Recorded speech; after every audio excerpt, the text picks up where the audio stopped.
Bhubaneswar, Cuttack, Puri, Paradeep Economic Region. We also acknowledge the presence of Dr. Krishna Chandra Mahapatra, Honorable Minister, Housing and Urban Development, Honorable Minister, Industries, Skill Development and Technical Education, Government of Odisha, Shri Sampath Chandra Swai, Honorable Shri Bhartruhari Mahatab, Member of Parliament, Cuttack, Honorable Dr. Samit Patra, Member of Parliament, Puri, Honorable Dr. Bibhu Prasad Tarai, Member of Parliament, Jagat Singhpur, Shri Rajiv Gauba, esteemed Member, NITI Aayog, Shri B.V.R. Subramaniam, esteemed CEO, NITI Aayog, esteemed Chief Secretary, Government of Odisha, Srimati Anu Garg, esteemed Development Commissioner, Shri Devranjan Kumar Singh, and esteemed Additional Chief Secretary, Housing and Urban Development Department, Srimati Usha Padhi. Can we have a round of applause for the dignitaries on stage as their presence is making this day truly bright and beautiful for each one of us present here. And let's start the day with one of my favorite quotes that says, "The best way to predict future is to build one together." So here we are, unified in our thoughts and actions, plans and strategies to give 4 major cities of the state the means to grow beyond boundaries and to become a major force in the future socio-economic development of the state. Let's know more about how, as I request esteemed Chief Secretary, Government of Odisha, Srimati Anu Garg, to officially set the contest and speak about the significance of this day. Ma'am.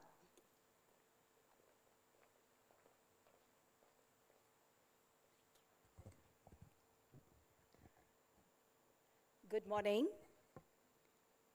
Honorable Chief Minister of Odisha, Honorable Minister, Housing and Urban Development, Honorable Minister, Skill, MPs, MLAs, Member NITI, Mr. Rajiv Gauba, Chief Executive of NITI, Mr. B.V.R. Subramaniam, all senior officers, distinguished development partners, industry leaders, urban planners, representatives from academia, civil society, and all esteemed participants.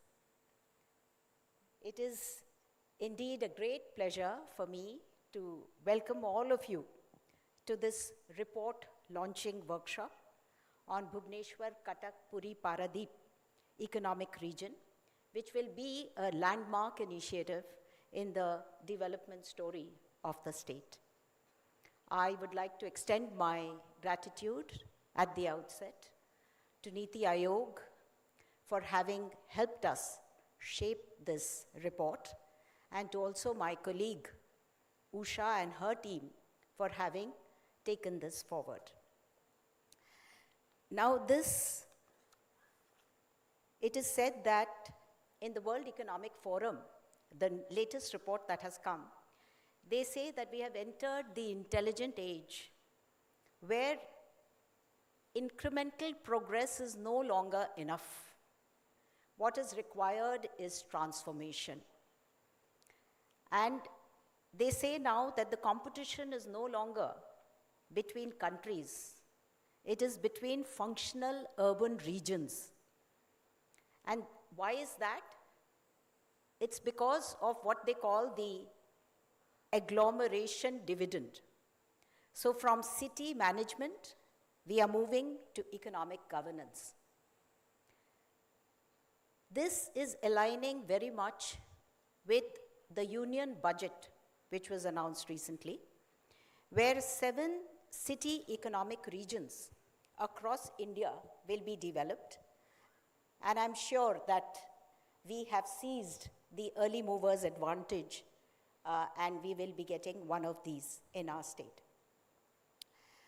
Our vision, as many of you are perhaps aware, in the Vision 2036-2047, the document that has been prepared by the state under the leadership of Honorable Chief Minister, we are moving from what we are presently a $112 billion economy to, in 2036, we wish to be a $500 billion economy, and by 2047, a $1.5 trillion economy. This vision is based on 3 pillars. Pillar 1 is prosperity, samruddhi, and in which among other things like development of ports, development of airports, development of highways, development of railways. We have also suggested, and what is topical to today's workshop, is that cities will be the engines of growth. And for that, our urbanization, which at present is around 17 to 19%, we have said that by 2036, we will take it to 40%, and by 2047, by 6 to 60%. It is a very, very tall order in which, apart from having a livable cities mission and many, many other things, what is pertinent here is that we have suggested that this type of economic region where we will club cities together will be brought up, not just this one, but some more like this in different parts of the state. The other two pillars, which are also very relevant, are wellness. So we would like that when we reach a certain level of prosperity, our people should be healthy, our people should be educated, our people should be getting nutritious food. And so this is also a very important part of the vision document. And the third pillar is equity.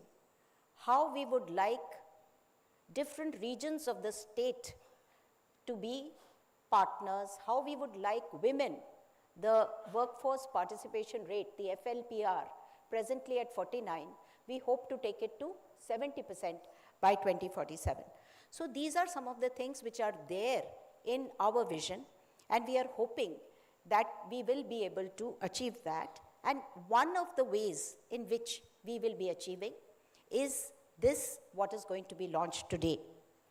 We will be having a project report which Honorable Chief Minister is launching today for Bhubaneswar, Cuttack, Puri, Paradip Economic Region, where we are clubbing all the projects in these regions, and we will be then monitoring it through a body that is going to be constituted.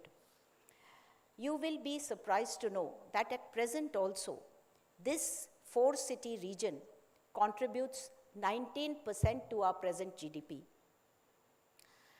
But by 2047, it hopes to contribute $500 billion, which means 1/3 of the GSDP that we have thought by 2047. So think of the magnitude of this meeting that we are having today, which is going to contribute to 33% of the GSDP that has been envisaged for 2047. In this, we will be focusing on the primary sector, the manufacturing sector, and the tertiary sector. So in the primary sector, which will always be dear for Orissa because of the farmers, we have development of agri-export terminals, fishery export facilities, seed villages, aquaculture parks, all these in this region. For the tertiary sector, largely Paradip, Khurda based, will be the BCPPER, which is already there, textile parks, the apparel parks, hydrogen, e-methanol hubs, technical textile parks, many, many things are there. And then the tertiary driver, this will be Bhubaneswar, Cuttack, Puri, which we want to see as IT cities, as education city, Cuttack as a medical city, and Puri as a tourism hub, Cuttack as a heritage hub, skill capital. So we want all these things to be developed, and many such projects are coming up. 85 projects, 35 policy prescriptions, all are part of this report. So eventually it is not going to be about building only highways and drains. It is going to be about building classrooms where the next generation of AI experts will be trained, building factories that will power the world's green energy transition, building cultural districts where we can show that Vikas bhi, Virasat bhi. And so by integrating the spirituality of Puri the heritage of Cuttack, the technology of Bhubaneswar, and the industrial might of Paradeep, we are hoping to create a region that is pro-culture, pro-nature, and pro-innovation. And we are hoping that this will contribute not just to Samruddh Odisha at 2036, but a Viksit Bharat by 2047. Thank you so much.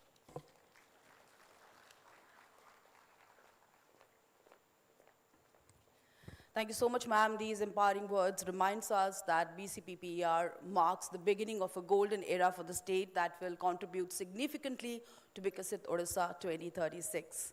Having said that, the presence of esteemed member and esteemed CEO, NITI Aayog is giving us strength and courage to give our heart and soul to the Herculean task in hand, that is BCPPER.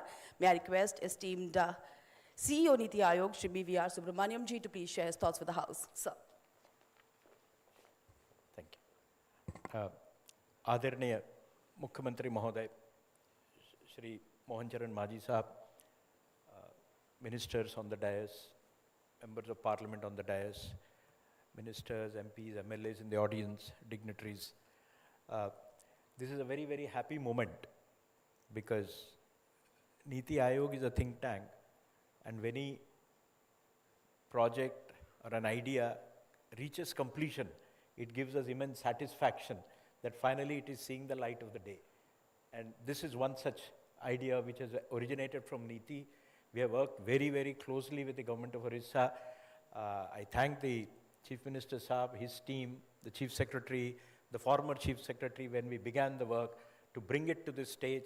And we are at this stage where today, in a few minutes from now, we will be launching the Bhubaneswar, Cuttack, Puri, Paradeep Economic Region Plan. So I think it's a matter of great pride for us and great honor, and also a turning point in Orissa's journey to become Viksit Odisha. I think that's very important. Second, just want to highlight, we think India is a country which lives in villages. It does. Even now, 2/3 of our population lives in villages. But by 2047, half our population will be in cities, about 55%. Even a state like Orissa will gradually get more and more urbanized. And therefore, it is important that we pay attention to urban areas, because they are also not just cities where people live, they are the areas which actually add maximum to GDP growth. That is where maximum potential for employment is there in future. If you look at the country at a national level, 70 to 80% of the GDP in all the states comes from urban areas. That is very important. Therefore, there is a need to focus on urban areas if you have to make a state a developed state. So that's why we are calling them engines of growth. And that's how NITI has actually launched this initiative called Growth Hub Program. That is cities as economic regions of growth. Conceived of it, we have worked how to make an economic plan. Always cities have been looked at as things to be handed over to architects. So cities means you think of master plans, zonal plan, and permits for this and that. We do not think of cities as economic places where we have plans for the economy of the city. The ideal way, all big cities in the world, Dubai, Singapore, Tokyo, Shanghai, New York, London, they have economic plans for the cities. After the economic plan, they follow it up with master plans, zoning, land use, etc. So most of our cities don't have. We have done that, and so far, NITI Aayog has prepared 4 plans. We have released the plans for Mumbai. We have released the plan for Surat. In the month of November, we released the plan for Visakhapatnam. And Varanasi, we handed over to the Chief Minister just last week. And this is the 5th city region in the country, which is actually getting an economic region plan for a tri-city or 4-city agglomeration. I think it's a very, very important day for all of us. The Prime Minister has laid out a vision. Honorable Modi ji has laid out a vision, Viksit Bharat, that India to become a developed nation by 2047. A country which will have a GDP of $30 trillion and a per capita income worthy of a developed nation, which is about $18,000. That is the goal he has set. And I think all of us, every officer, every individual, every citizen in the country is actually been excited by this vision, and we are working hard to achieve that goal. In line with that, Orissa, and again NITI Aayog played a major role in helping the government of Orissa. We have prepared a plan for Viksit Odisha, which was released by the Honorable Prime Minister last year in the month of June, July. in Bhubaneswar itself. There was this grand function, that was the anniversary of the government, and it was a matter of, again, great pride and satisfaction that NITI partnered with the state. And I'd like to mention one thing. Almost 15 to 17 states have prepared visions for themselves for Viksit Madhya Pradesh, Viksit Gujarat, Viksit Andhra Pradesh. The only state for which the Honorable Prime Minister has released the state vision is Odisha. That shows the attachment and the feeling he has for the state of Odisha. He has not released the plan for his own state of Gujarat. When we went to ask him, why don't you release the plan for Gujarat? He was in Gandhinagar, the global summit was going on in 24. He sat in the next room and he said, Finance Minister release karenge. So the Finance Minister released the vision. But Orissa, he made an exception. So I'm very proud of that, and as a continuation of that, we have prepared this economic region plan for Bhubaneswar, Cuttack, Puri and Paradip. The state has a vision of $1.5 trillion. Take it from now to then. So it will actually become one of the engines of growth for the country. So Odisha is not only going to develop itself, it is going to help India become Viksit Bharat. In the process, I think the role of these major cities, this mega cluster, very few parts of India have 3 cities in such close proximity. You know, you've got Bhubaneswar, your ancient city of Cuttack, ancient city of Puri, and you have a port city of Paradip. All are together. So this, rather than looking at one city, looked at this entire region as one whole. And the plan has been prepared for all of that. That's why we call it, BCPPER. Maybe the state may give a new name for it as and when it's convenient. Maybe you give an Odia name for it, for this region, so that it is remembered, goes down in history. The goal is simple, as the Chief Secretary has just mentioned. From a current GDP of about $25 billion, take it to a very simple, a $500 billion economy by 2047. Very simple. Today, this region is 20%, 1/5 of Odisha's GDP. By 2047, this will become 1/3 of Odisha's GDP broadly. Out of $1.5 trillion, $500 billion are going to help. What is $500 billion? $500 billion is actually the economy of Frankfurt or Rome or, some of the big cities in the world. You actually can't conceptualize what it is now. 25 billion on one side, 500 billion on the other side, that's 20 times. 90% of what is to come up here is not there still. It is yet to be built. So this will get transformed into a megalopolis. One of the things that Orissa misses today, although it is a great state, doing very well on many fronts, economically, culturally, it doesn't have a metropolis. This region will become the metropolis which will then drive. All big states which are doing very well have a metropolis. You have Chennai in Tamil Nadu, Bangalore in Karnataka, Mumbai and Pune, 2 in Maharashtra, Hyderabad in Telangana. I think this will actually transform itself into a global city. It's a very detailed plan. The details will be there. I think there's a presentation or whatever. There are 4 development zones, but it's detailed. And this project, this plan is not a dream. It's practical. There are 60 plus projects, specific projects. There are 4 development zones. There are a lot of knowledge corridors. Each of them can begin work on the ground from tomorrow. That is the specific thing here. It is not broad statement. They are very specific. Do this, do this, do this, this project in education, this is in tourism, this you can do in industry, this can be done in logistics, this can be done for manufacturing. It is all laid out. And the good thing is, recognizing the work that is going on across the country, the Honorable Finance Minister in the budget just 8 days ago has announced, I will support city economic regions and said 5,000 crore grant in a challenge mode to cities. You will be one of the first off the block because you already have a plan ready. 9 days after the Finance Minister has announced it, you already have a plan. So I think I would urge the government of Orissa to go there quickly, take advantage of this because that will help you. There is a lot of investment required to make this happen. But a lot of that investment is private, more than 90%. But the 10% government investment, where will it come from? I think this grant of Government of India will be very useful. I request the Chief Secretary under the guidance of the Chief Minister to take advantage of it. Last words, I'll only say one thing. Implementation is the key. A plan is a lovely document if it is on a table. If you implement it, then it becomes reality. So I would urge the Honorable CM Saab, he has been so kind on many things. Please think of setting up a regional development authority for this region. You can do it through an executive order. Andhra has done it through an executive order. They have set up a Visakhapatnam economic region. Maharashtra already had an act, MMRDA, they expanded the jurisdiction. So, which covers the boundaries so that you can have a unified approach across all this. It is not city by city. All of them can be, 4 or 5 collectors, 3 or 4 municipal commissioners, all will come together under this body to establish some unit to manage the projects, establish a reporting system. And since it is a very simple, NITI Aayog will help the state set up a monitoring system so that the CM Saab can monitor once a month. That's more than enough. Just for 30 minutes, kya chal raha hai? That's it. And you will be able to actually see things happening. Let me tell you, in Bombay, in a matter of 10 months, they are actually implemented more than 50%. Andhra, which actually just, the program was launched in November, in 2.5 months, about 6 projects are already off the ground. Vizag, Bay City, some other tourism destination. So there is a sequence. Each of these projects, you issue an RFP, get a DPR prepared, tie up financing, time lagta hai. It takes 4 to 6 months.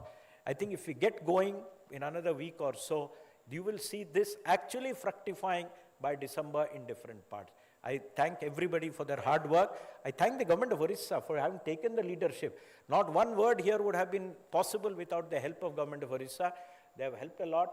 NITI Aayog, my own team put a lot of hard work, Anna Roy and her team, and counterpart here, Usha Padhi and her team. I'd like to mention her by name.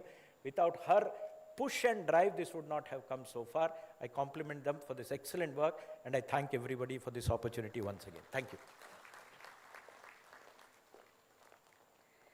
Thank you so much, Sri Subramaniam, for these golden words, and we promise to make Honorable Prime Minister proud by contributing to his dream of Bikasit Bharat with our dream of Bikasit Odisha. Can we have another round of applause, please? And with that happy note, may I request esteemed member NITI Aayog, Shri Rajiv Gaubaji, to please share his thoughtful insights for the House. Sir.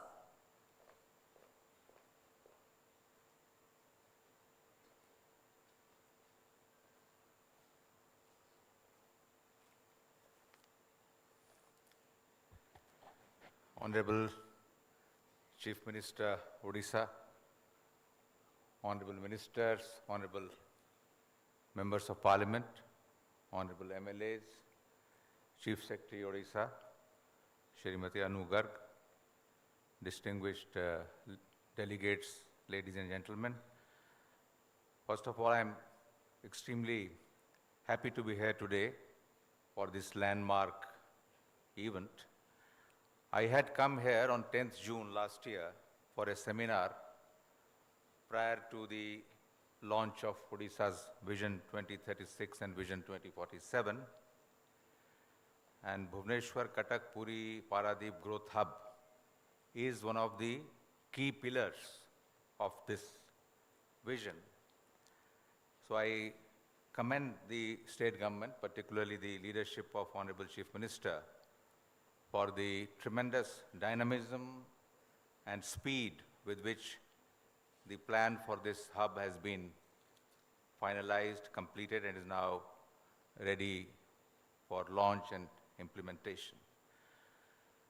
I think it's important to have some perspective of the importance of cities and the urban agenda for the realization of the vision of Viksit Bharat and Viksit Odisha. All Viksit Rajyas are important for Viksit Bharat. Cities are where human talent and capital converge. And throughout history, cities have been the crucibles of economic growth. Cities are where ideas and innovations get converted into enterprises and creating wealth and prosperity. Even during Indus Valley civilization, India had well-planned cities like Mohenjo-daro, Harappa, and Lothal, and there were thriving urban centers like Patliputra, Ujjain, Kashi, and right here in Odisha, Puri, and Cuttack in ancient and medieval India.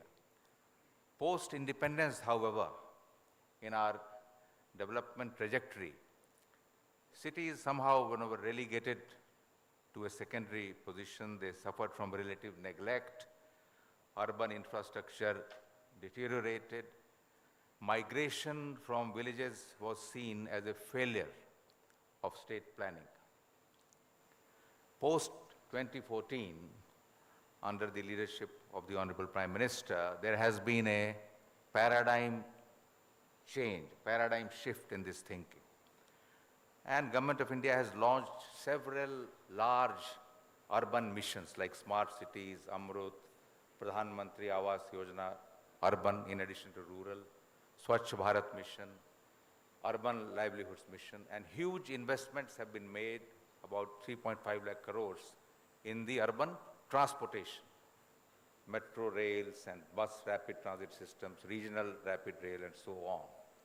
So these initiatives represent a timely reset of governance paradigm in the country, because we are in the midst of a massive, unprecedented demographic transition, and because our aspiration to become a developed country by 2047 will depend largely, to a great extent, on unlocking the potential of our cities.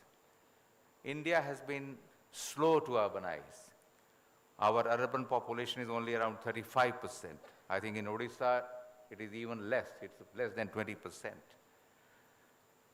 You know, it's important to have the global perspective in this regard. Japan is over 90% urban. USA, Australia, Brazil, they are all over 80% urban. China, which had a lower urbanization rate than India in 1970, is now around 2/3 urban. But this is now, we are changing, India is changing rapidly, we are urbanizing rapidly. Another demographic shift which is taking place is that our total fertility rate nationally has come down to around 1.9. That is below replacement level. But our population will stabilize only by around 2060 at about 165 crores. And most of this additional population will live in cities. So India will be, you know, as was mentioned earlier, will be about 50% urban by 2050, and Odisha, I think, is projected to be 40% by 2047. So our urban population will grow from 50 crores at present to 85 crores. So therefore, cities are going to be extremely, extremely important, and we have to cater to the growing need of infrastructure and quality of life. And therefore, recognizing the importance of tapping the economic growth potential of cities for Viksit Bharat, NITI Aayog has launched the Growth Hub for City Region initiative. The objective is to adopt a holistic approach for economic development of 20 cities and their surrounding regions, help them prepare and implement economic plans. I'm happy to note that Odisha was among the first to join this endeavor, and this region is amongst the first 5 which have been taken up for this exercise, besides Surat, Mumbai, Varanasi, and Visakhapatnam. In last year's budget, 1 lakh crore Urban Challenge Fund was announced to incentivize cities to undertake urban reforms and to develop cities as growth hubs. And as CEO mentioned just now, this year's budget has an allocation of 5,000 crores per city economic region over 5 years for growth hubs. And you are well positioned to take advantage of that, being among the first movers. So the growth hub framework has been developed after studying many global models. Adopting this framework will require certain critical changes in urban planning and management. Firstly, there is a regional approach that transcends administrative boundaries of a municipal corporation. Second, economic planning to leverage the strengths and functional interdependencies of the city and its contiguous areas. Third, economic rather than land use planning, focusing on livability, inclusivity, and long-term sustainability. And fourth, a well-structured and empowered governance framework to ensure time-bound implementation, overcoming sectoral silos.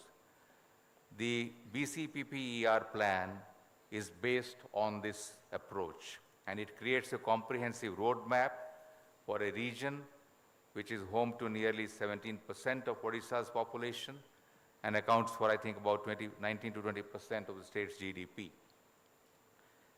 And the plan envisages the region to grow from about 22.4 billion US dollars at present to a $500 billion economy by 2047, which is more than 20-fold increase. No doubt it's a very, very huge target, but it is achievable, it is doable. There are global examples of similar transitions having been accomplished in this kind of a time frame. So this plan seeks to leverage the extensive coastline and fertile riverine areas for aquaculture, the immense tourism potential of cultural and heritage treasures like Puri's Jagannath Temple, Konark's own Sun Temple, Chilka Lake, and so on, the Paradip Port and BCPPER and industrial estates in Jagatsinghpur and Khordha for port-led and industrial development, and the network of knowledge institutions, including the IIT and AIMS, to establish an education corridor. You have identified individual projects under this plan covering all sectors like agriculture, aquaculture, IT innovation hubs, downstream industrial estates, tourism circuits, and integrated transport systems. But I think the most important piece is to have facilitative policies and reforms. I think those have also been identified to promote ease of doing business and deregulation for long-term growth. As Subramaniam also mentioned, I think the plan is in place, but implementation would be the key. So there is a 3-tier governance framework here, the empowered group of ministers for high-level policy direction, the high-power steering committee for state-level coordination, and the regional development, economic region development authority for operational implementation. I would urge the state government to put in place this institutional framework at the earliest so that implementation can commence right in earnest. And all these 3 tiers will have to work with single-minded focus on time-bound actions and implementation.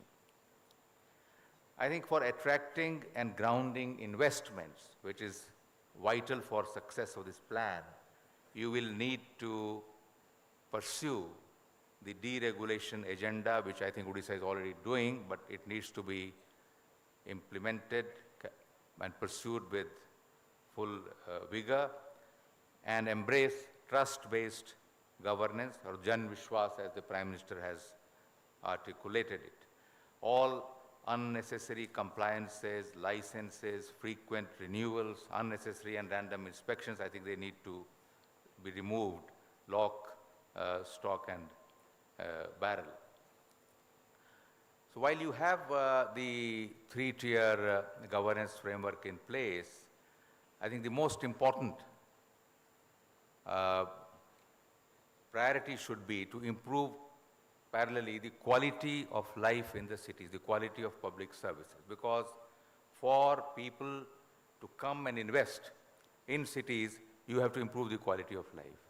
And I think here the city governments have to be equipped to play the most pivotal role. We do not have city governments in the true sense of the term in most parts of the country, despite 74th Constitutional Amendment Act devolving 18 functions. In practice, urban local bodies, the municipal corporations and municipalities in most parts of the country, they have control only over sanitation and waste management. Basic services like water, transport, electricity, and urban planning are handled by agencies other than the municipal corporations, by state-level parastatals or even separate city agencies, which are not organically linked to municipal corporations. If you contrast this with New York, London, or other big cities, the municipal corporations, the mayors, they have executive power over all municipal agencies, including water supply, transport, planning, and even policing. We do not have that. I think that needs to change. We need city governments in true sense of the term. We need mayors who have 5-year tenures and who are directly elected. That is how it is in most parts of the world. So it is high time to have fully empowered city governments which have the responsibility and accountability for all civic functions and services, including planning, water supply, fire services, and traffic management. Cities also need more revenues, and for this you have to rationalize property taxes and charge user fees that are aligned with full cost recovery. The state finance commissions should ensure adequate fiscal transfers from the states to the cities. This will also enable them to tap the municipal bond market, which is currently it is almost non-existent. It is 0.02% of GDP in India as compared to 15% in the United States. Most cities follow single-use zoning and have highly restrictive building norms like FSI, which inflates land and housing costs. I think we should relax the restrictive floor area ratios and embrace vertical development around transit hubs, and zoning and regulatory relaxations for affordable housing should be an integral part of the master plans. The success of this regional economic plan is crucial for realizing the ambition of Viksit Odisha. I am optimistic that the state government will implement this transformative blueprint with urgency, and I would urge that this model be replicated in other potential city regions. I think deregulation and transformative urban governance reforms should be undertaken to unlock the full potential of cities and realize the vision of Viksit Odisha. Thank you.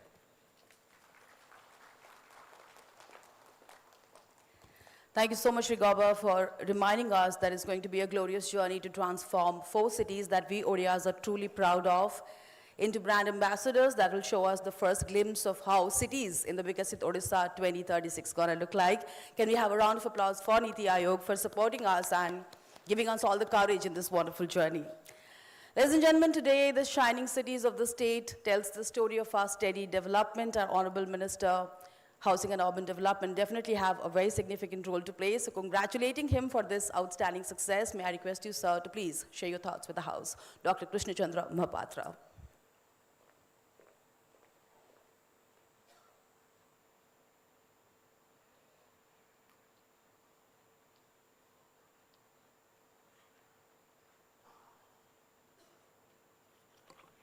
धन्यवाद। आज उपस्थित थिवा ओडिशार लोकप्रिय मुख्यमंत्री मान्यवर मोहन चरण माझी महोदय, मान्यवर शिल्प मंत्री संपचरण स्वाई महाशय, मान्यवर सांसद जगतसिंहपुर श्री विभुदत्त तराई महाशय, पुरीर मान्यवर सांसद श्री संबित पात्र महाशय, कटकर सांसद मान्यवर भर्तृहरि महताब महाशय, नीति आयोगर मेंबर श्री राजीव गोवा एवं नीति आयोगर श्री BVR सुब्रमण्यम सीओ नीति आयोग, उपस्थित थिवा मान्यवर विधायिका महाशय एवं भुवनेश्वर मेयर महाशय, कटक मेयर महाशय, मुख्य शासन सचिव श्रीमती अनुगर महाशय, डेवलपमेंट कमिश्नर देवदत्त सिंह महाशय एवं अतिरिक्त शासन सचिव H&UD उषा पाड़ी महाशय, समस्त जिलापाल कटक, पुरी, खोर्धा, जगतसिंहपुर एवं अन्य समस्त वरेण्य ऑफिसर्स एवं नेतृत्व, विभिन्न बुद्धिजीवी समस्त को बहुत बहुत अभिनंदन, शुभेच्छा। आज जो पुरी,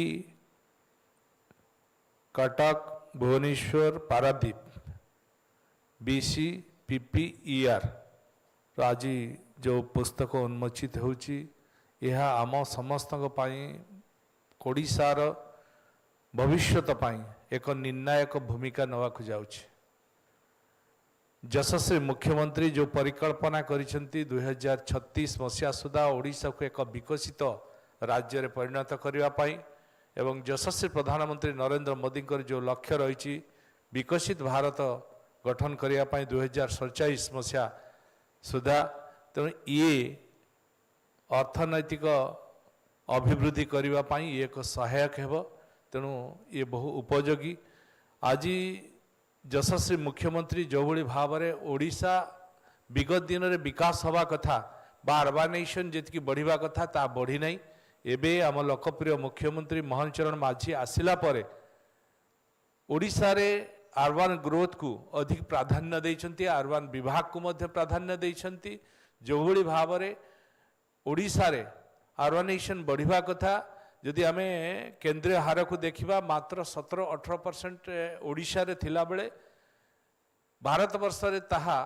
36% रु ऊर्ध्व अछि तेणु एबे यशस्वी मुख्यमंत्री अर्बानाइजेशन को बढ़ाइबा पाई आम ओडिशा रे 28 नुआ एनएससी एवं 7टी म्युनिसिपालिटी तथा पुरी को एक कॉर्पोरेशन घोषणा करिसेंती जहाँ कार्यकारी हेबा को जाउछि अर्बानाइजेशन बढ़िबा को जाउछि आगामी दिन रे ये अर्बानाइजेशन को केमती 40% पर्यंत वृद्धि हो पारिबो तापाई मध्य यशस्वी मुख्यमंत्री लक्ष्य रखिछंती सेतिपई विभाग को मध्य निर्देश दैछंती आ विभाग सेतिपई कार्य मध्य करि चलिछि ए जो अर्थनैतिक कॉरिडोर बनिबा को जाउछि या द्वारा हमर अभिवृद्धि घटिबो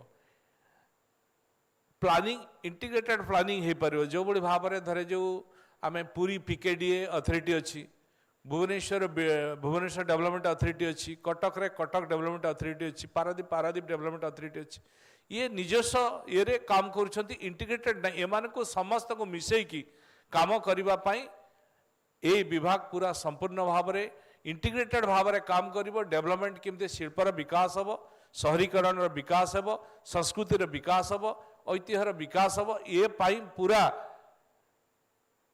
विभाग काम करिबो एवं ताकू 2036 मसीहा सुधा जो विकसित ओडिशा गठन करने पाई माननीय मुख्यमंत्री आशा रखिछंती ताकू से सहयोग करिबो एवं विकसित ओडिशा निश्चित भाव में 2036 और 2047 रे यशस्वी मुख्य प्रधानमंत्री की जो परिकल्पना रही ताहा एया सहायक हेबो मु आशा करुछि ये विभाग दीर्घ दिन 8-9 मास धरी आपरे तर्जमा करछंती एवं नीति आयोगकर सहयोग रे आज आहा सफल हेबा को जाउछि निश्चित भाव में ये आम ओडिशा पाई एक उपयोगी हेबो आउ ये आगामी ओडिशार भविष्यत जीडीपी निश्चित भाव में ग्रोथ करिबो एवं ये खाली जे एठी सीमित रहबनी आपरे ओडिशार विभिन्न बड़ बड़ जिला को भी मध्य आमे एभली भाव में आगो को बनेबा को जिवु एवं ओडिशार विकास रे ये सहायक हबो मु मंचरे बसथिबा समस्त अतिथिवृंद को धन्यवाद देउछि सामने समस्त उपस्थित सदीभुज को धन्यवाद दे मोर वक्तव्य को विराम दूची वंदे उत्कल जननी भारत माता की जय।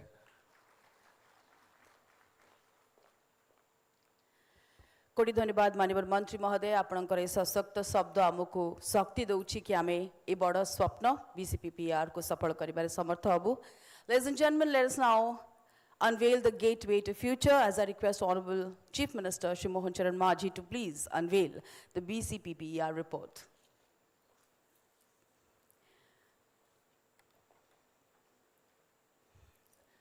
The moment that marks new beginnings, newer opportunities, a bright and brilliant future for the state. Ladies and gentlemen, please put your hands together as Honorable Chief Guest, Honorable Chief Minister Odisha Shri Mohan Charan Majhi unveils the BCPPER report. I was expecting a louder round of applause, everyone. Please give it up for the bright future of the state. With 4 cities shining, that is Bhubaneswar, Cuttack, Puri and Paradip. Thank you, sir, for doing the honor.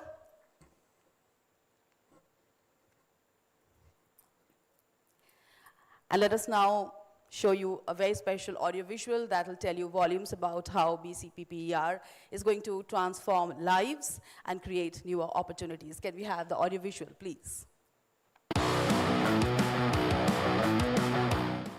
India's growth story is being reshaped through well-planned cities and strong economic regions.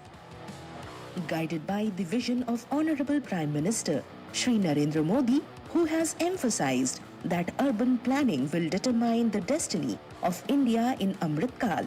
Odisha is taking a decisive step forward. Under the leadership of Honorable Chief Minister Shri Mohan Charan Majhi, Odisha presents the economic plan for the Bhubaneswar, Cuttack, Puri, Paradeep Economic Region, BCPPER. Anchoring nearly 19% of Odisha's economy, BCPPER is envisioned as the core growth engine driving Viksit Odisha by 2047, aligned with India's journey towards a developed nation. The plan lays a clear roadmap for port-led industrialization, future-ready manufacturing, tourism and cultural circuits, innovation hubs, and climate-resilient urban growth.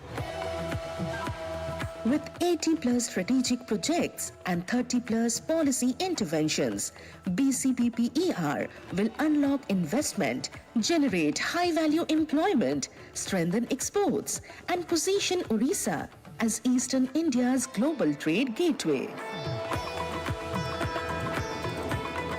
Rooted in heritage, driven by innovation, powered by leadership, BCPPER, building the economic future of Odisha for a stronger India.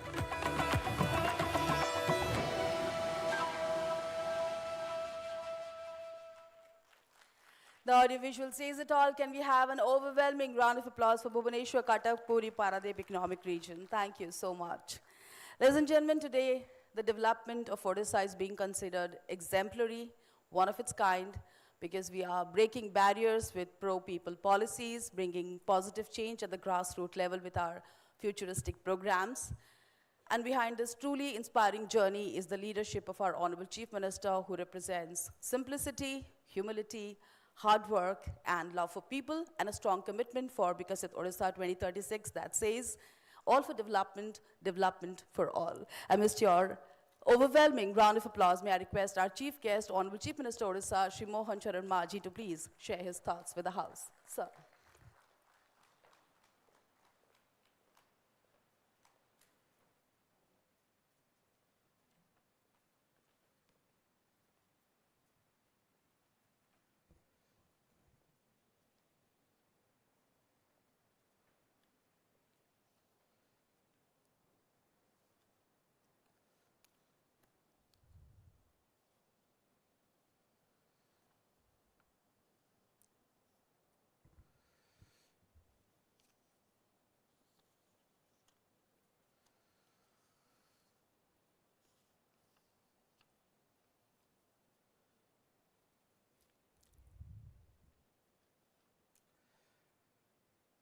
जय जगन्नाथ मान्यवर मंत्री doctor Krishnachandra Mahapatra महोदय, मान्यवर मंत्री श्रीयुक्त संपत चंद्र स्वाई महोदय, मान्यवर सांसद कटक श्रीयुक्त भत्तुहरी महता महोदय, मान्यवर सांसद जगतसिंहपुर श्रीयुक्त विभु प्रसाद तराई महोदय, मान्यवर सांसद पुरी डॉक्टर संबित पात्र महोदय, नीति आयोग के मेंबर श्री राजीव गौवा महोदय, नीति आयोग के chief executive officer BVR Subrahmanyam महोदय, chief secretary Shrimati Anu Garg, development commissioner cum additional chief secretary Shriyukt Devranjan Kumar Singh, additional chief secretary Shrimati Usha Padhi, NITI Aayog से आए हुए वरिष्ठ अधिकारीगण, उद्योग जगत के प्रतिनिधिगण, मीडिया फ्रेंड्स, सबको मेरा नमस्कार। और वहाँ भी बैठे हुए हमारा विधायकगण, कटक भुवनेश्वर की मेयर, आप सबको जगन्नाथ जी की पावन भूमि में स्वागत करता हूँ।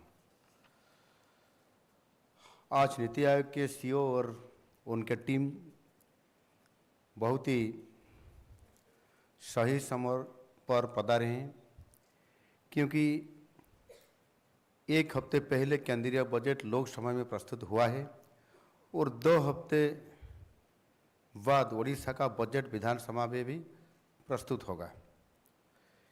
इसी संदर्भ में नीति आयोग की सलाह और फीडबैक हमारे बजट बनाने की प्रक्रिया में सहायक निश्चित रूप से बहुत अच्छा होगा। आज हम लोग एक विशेष परियोजना की शुभारंभ के लिए एकत्रित हुए हैं। ओडिशा की विकास यात्रा में ये परियोजना मील का पत्थर साबित होगा। ये प्रोजेक्ट ओडिशा के आने वाले दिनों में राज्य के भविष्य को बदल देगा। इस शुभ अवसर पर मैं यहाँ उपस्थित सबको स्वागत करता हूँ। नीति आयोग के सदस्य श्री राजीव गौबा जी, नीति आयोग के executive officer Shri BVR Subrahmanyam ji और नीति आयोग के सब अधिकारियों को मैं स्वतंत्र रूप से धन्यवाद देता हूँ। आप लोगों ने बहुत शिद्दत से Bhubaneswar, Cuttack, Paradip, Puri BCPPER economic plan की रिपोर्ट बनाए हैं। मैं आप सबको शुक्रिया अदा करता हूँ। इसी साल 2025-26 के बजट में हम BCPPER की परिकल्पना किए थे, क्योंकि हमारी सरकार एक ट्रांसफॉर्मेटिव जर्नी के राह पर चल पड़ने की ठान ली थी। इस जर्नी में BCPPER प्रोजेक्ट एकदम सटीक बैठता है। खुशी की बात है 2026-27 के केंद्रीय बजट में BCPPER के लिए प्रावधान किया गया है।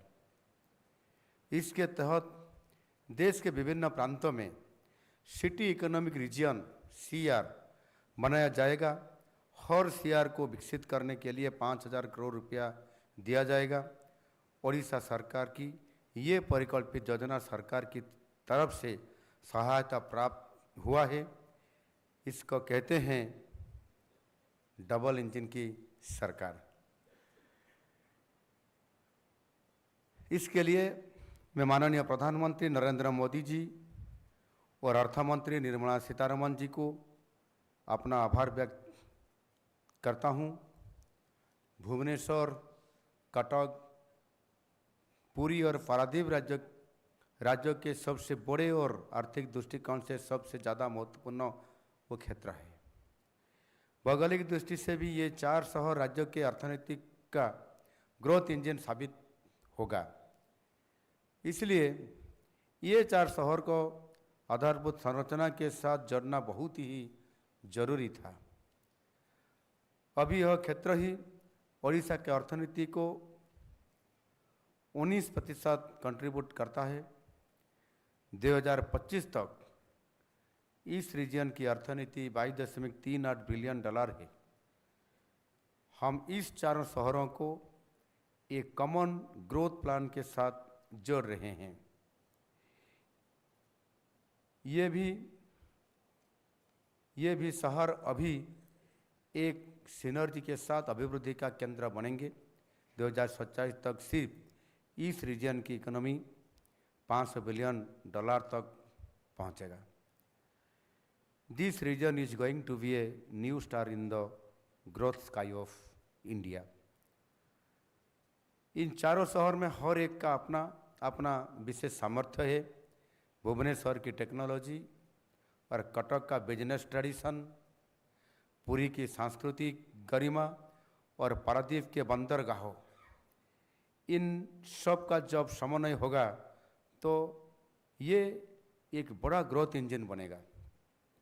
सिर्फ ओडिशा का नहीं, सारे भारत के अभिवृद्धि का एक केंद्र बनेगा हमारा BCPPER। इस इकोनॉमिक रीजन में हर शहर के लिए हमारी स्वतंत्र योजना है। इसमें metal downstream, biotechnology, textile, handloom, chemicals, agriculture and fisheries, पर्यटन, एजुकेशन, आईटी और बंदरगाह जैसे क्षेत्रों में 80 से ज़्यादा प्रकल्प और 30 से ज़्यादा पॉलिसी इनिशिएटिव का प्रस्ताव है। ग्रामीण और शहरी क्षेत्र के संतुलन के लिए कृषि प्राणी संपद और कृषि निर्यात के लिए प्राथमिकता दिया जाएगा। 4 क्षेत्रों के विकास के लिए जरूरी रिफॉर्म्स किया जाएगा। ये 4 क्षेत्र है विश्व स्तरीय क्रीड़ा शहर, production cluster, sectoral knowledge corridor और कला और नवसृजन क्षेत्र। BCPPER के साथ केंद्र सरकार के इस बजट के तहत 2 बड़ी इनिशिएटिव ओडिशा के विकास को 4 चांद लगाएगा। एक है रेयर अर्थ कॉरिडोर, जिससे सेमीकंडक्टर और एडवांस्ड इलेक्ट्रॉनिक्स जैसे कटिंग एज टेक्नोलॉजी में ओडिशा देश का एक हब बनेगा। इसके साथ ईस्ट वेस्ट कॉरिडोर, जो बंगाल से शुरू होकर ओडिशा से जाते हुए महाराष्ट्र और गुजरात तक पहुंचेगा। इससे लॉजिस्टिक्स में हमें और भी एडवांटेज मिलेगा। पूरे देश की ट्रांसपोर्टेशन कॉरिडोर में हम जुड़ जाएंगे।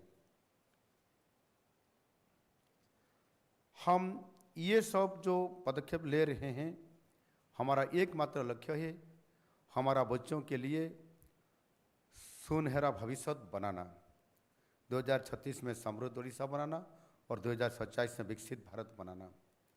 हम आज जो करेंगे कल वो बड़ा होकर हमारा बच्चों के काम आएगा। इस साल के केंद्रीय बजट में भी 2027 के लिए बनाया गया है it's a budget for the future. जब हम आज अच्छा काम करेंगे हमारा कल भी अच्छा होगा। इसी सोच के साथ आइए हम सब मिलकर BCPPER इकोनॉमिक प्लान को सफल बनाएं और इस रीजन को ओडिशा की इकोनॉमिक ट्रांसफॉर्मेशन का एक सुदृढ़ स्तंभ बनाएं।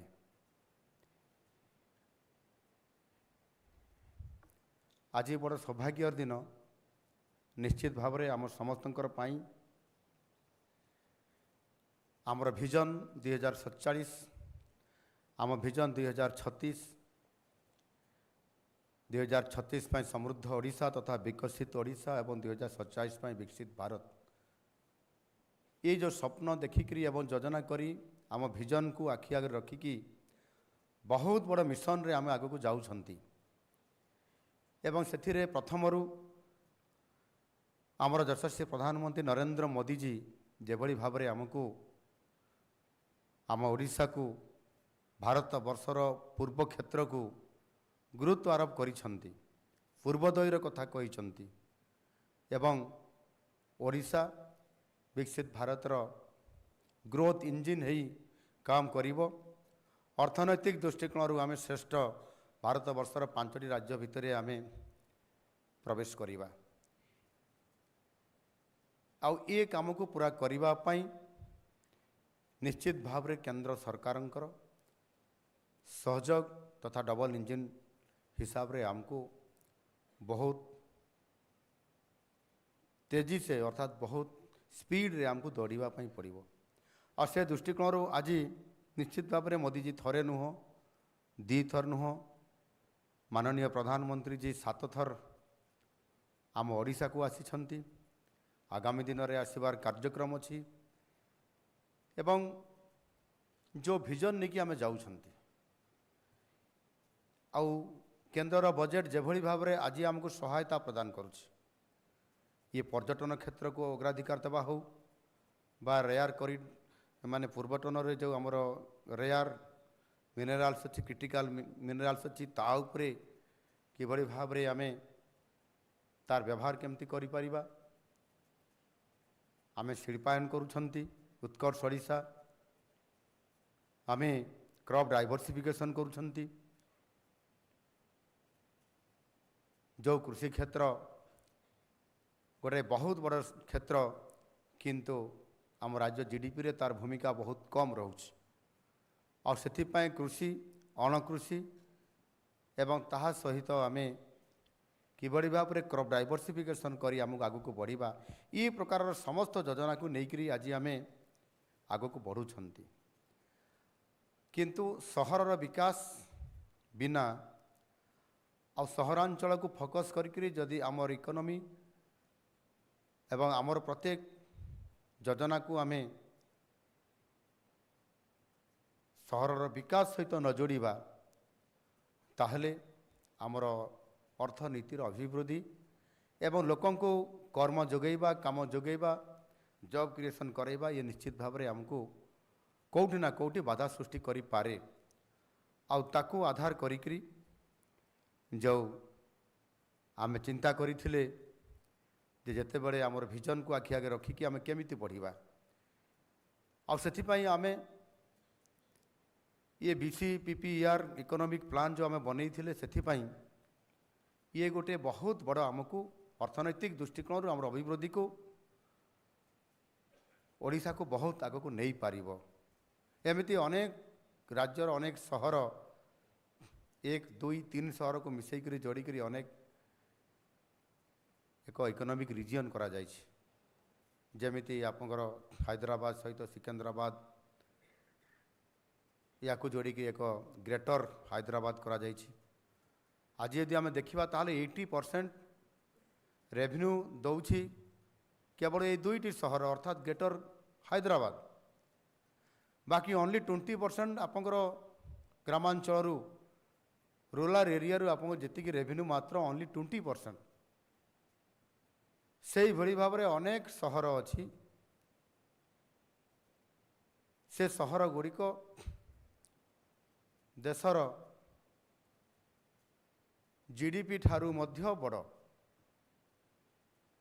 आम देश भी जदि आम चिंता करवा ताहले आमर मुंबई आउ दिल्ली मुंबई आउ दिल्ली एमिति एक सहर सामाने अनेक देशर तांको जीडीपी ठारू मध्य बड़ एमिति आपंकर सहर अच्छी जदि आम अमेरिका कथा चिंता करवा ताहले न्यूयॉर्क कथा जदि देखिबा ये ऑस्ट्रेलिया रो जीडीपी ठारू मध्य बड़ एणु एमिति आमको से स्तर में आमको मध्य आमर अर्थनीति को दौड़िया पड़ो सहरांचल विकास करने पड़ो एवं से सहरांचल भितर आमे आमको गोटे बड़ ये सुविधा मिली जो थे कि आमे पारादीप ये होची आमर कार्गो पाई बंदरगाह एभली एक क्षेत्र जहाँकि आज भारत वर्ष में आमे प्रथम स्थान अधिकार करिसंती ये कार्गो रे गत वर्ष ए वर्ष लगातार एबे भी आमर काम बढ़ी चली एवं तार संप्रसारण मध्य होची पारादीपर आगामी दिन में पारादीप को आउ कई छुई पारिबे नहीं आ पारादीप को बेस करी chemicals petrochemicals fertiliser steel integrated steel अनेक प्रकार इंडस्ट्री जिते बड़े पारादीप तार रिजन भितर आसी पहुँची जाउछंती डाउनस्ट्रीम आंसिलरी IOCL रो 80,000 कोटी टंकार प्रपोजाल पारादीप रे ये भली भाव में आज आमको बड़ अपॉर्चुनिटी आज मिली आमको सबुठारु बड़ आवश्यकता होची प्रथम जे आमर इंफ्रास्ट्रक्चर को आमर भित्तिभूमि को आम आगु को केमती नहीं पारिबा आ सेथिरे आपंकर जो एक Bhubaneswar capital region ring road आमको केंद्र सरकार अप्रूवाल कर देइछंती 8,400 कोटी रु अधिक टंकार या द्वारा यार क्षेत्र आहरी बहुत प्रशस्त हम आमर भुवनेश्वर ग्रेटर भुवनेश्वर तैयारी हेब से खोर्धा ठू आरंभ करी खोर्धा जटणी ये सब मिसीज कटक पारादीप कटक पर आप चौद्वार कटक आप संप्रसारित होकर पलैज आपंकर बांकी पर्यंत सारा भुवनेश्वर मिसीज भुवनेश्वर भितर आहरी स्मार्ट सिटी तैयारी हेब आईटी आसीबो सेमीकंडक्टर आसी सेमीकंडक्टर आसी आईटी आसी अपारेल टेक्सटाइल केमिकल्स पेट्रोकेमिकल्स ता सहित डाटा सेंटर इत्यादि इत्यादि अनेक योजना को आम हाथ आगे हाथ में रखी जहाँकि आमको एक अर्थनैतिक अभिवृद्धि दृष्टिकोण एम्प्लॉई जॉब सहित क्रिएशन करी आमको एक ग्रेटर भुवनेश्वर जो परिकल्पना करा जाइछि BCPPER इकोनॉमिक जो प्लान आम करिसंती ता द्वारा ये हैदराबाद परी ये भुवनेश्वर मध्य दौड़िबो आउ सेतिपई सौभाग्य जे आमे योजना आरंभ करिसंती प्लानिंग आमे केंद्र को पठेइछंती अनुरोध करिसंती केंद्र सरकार डबल इंजिन सरकार हेतुवा कारण ताकू रेस्पॉन्स एते हाई स्पीड रे हला जे आमको एथर ही बजेट रे आमको एथर अंतर्भुक्त करा जाइछि एवं गोटिए गोटिए CR पई आपनकर 5000 कोटी टंकार प्राथमिक स्तर रे ये व्यवस्था मध्य करा जाइछि एनु निश्चित भाव रे जेते बेले आमे सिटी इकोनॉमिक रीजन बा CER ये बजेट रे जेते बेले केंद्र अर्थमंत्री निर्मला सीतारमण जी माननीय यशस्वी प्रधानमंत्री नरेंद्र मोदी जी दिग्दर्शन रे से याकु तैयारी करिसंती सेते बेले एभली भाव रे किछि शहर को गोटे प्रदेश रो जोड़िले से प्रदेश रो इकोनॉमिक को आगो को नबा पई अर्थनीति को सुदृढ़ करने सहित भारत वर्षर इकोनॉमिक को आगो को बढ़िया पई बहुत बड़ गोटाए ये गोटाए अपॉर्चुनिटी अतः आज आमको मिली आम करिया पे जाउछंती बहुत बहुत मु धन्यवाद देवी आमर नीति आयोग रो आमर टीम को नीति आयोग के जो टीम वहाँ आए हैं मैं आप सबको बहुत बहुत धन्यवाद देता हूँ कि आपने हमारा प्रपोजल को रिसीव किया और आज डिटेल प्रोजेक्ट रिपोर्ट भी आपने बना के जैसे आज उनका शुरुआत किया है इस प्लान को आगे लेने के लिए इम्प्लीमेंट करने के लिए निश्चित रूप से मैं आभार प्रकट करता हूँ हमारा नीति आयोग के मेंबर राजीव गौबा जी और CEO BBR सुब्रमण्यम जी आपने बहुत मेहनत करते हुए और उड़ीसा को जैसे पूर्व क्षेत्र का पूर्वोदय का बारे में आप बहुत ही चिंता करते हुए हमारा विजन को सामने लाते हुए सही समय पर आपका बजट केंद्र का बजट प्लेस हुआ हमारा बजट प्लेस होने के लिए तैयारी हो रहा है इसी बीच में आप आते हुए जैसे हमारा बजट को स्ट्रेंथन करने के लिए और हम जैसे सोचे हैं कि अगले 2036 में $500 बिलियन की इकोनॉमी होंगे इसी आधार पर हम काम करने शुरू कर दिए तो आप जैसे प्लस करते हुए हमारा प्लान को हमारा प्रपोजल को आप इतना जल्दी हम तो सोचे भी नहीं थे क्या हम कितने जल्दी से हम जाएंगे क्या करेंगे क्या नहीं दिल्ली जाने के लिए हमको समय भी नहीं मिला आपको और केंद्र में प्रधानमंत्री जी को और अर्थमंत्री को हम ज़्यादा से ज़्यादा भेंट करते हुए और रिक्वेस्ट करेंगे लेकिन आप स्वयं चले हैं वहाँ इतना बड़ा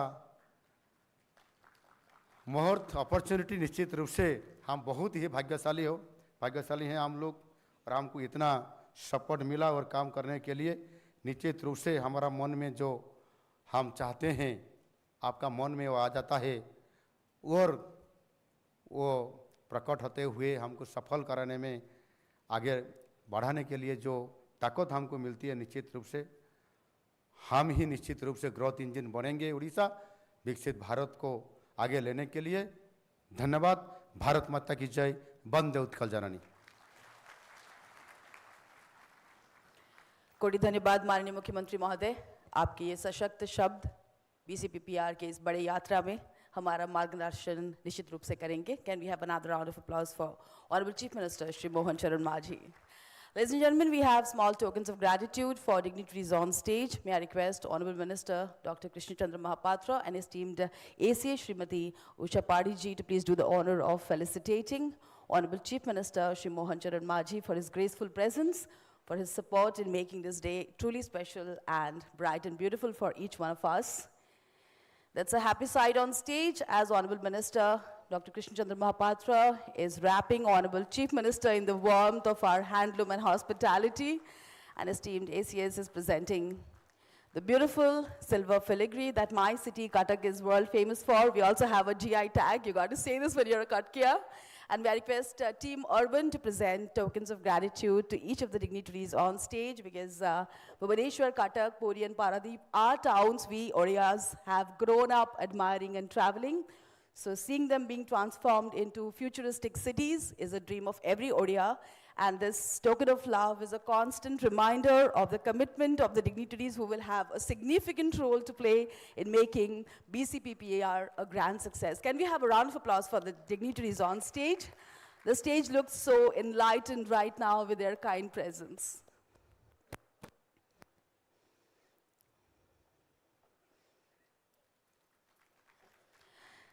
And thank you, host team, for being so generous and thoughtful in picking right gifts for dignitaries. And may I request esteemed ACA Srimati Usha Padhi to officially propose vote of thanks, please, ma'am.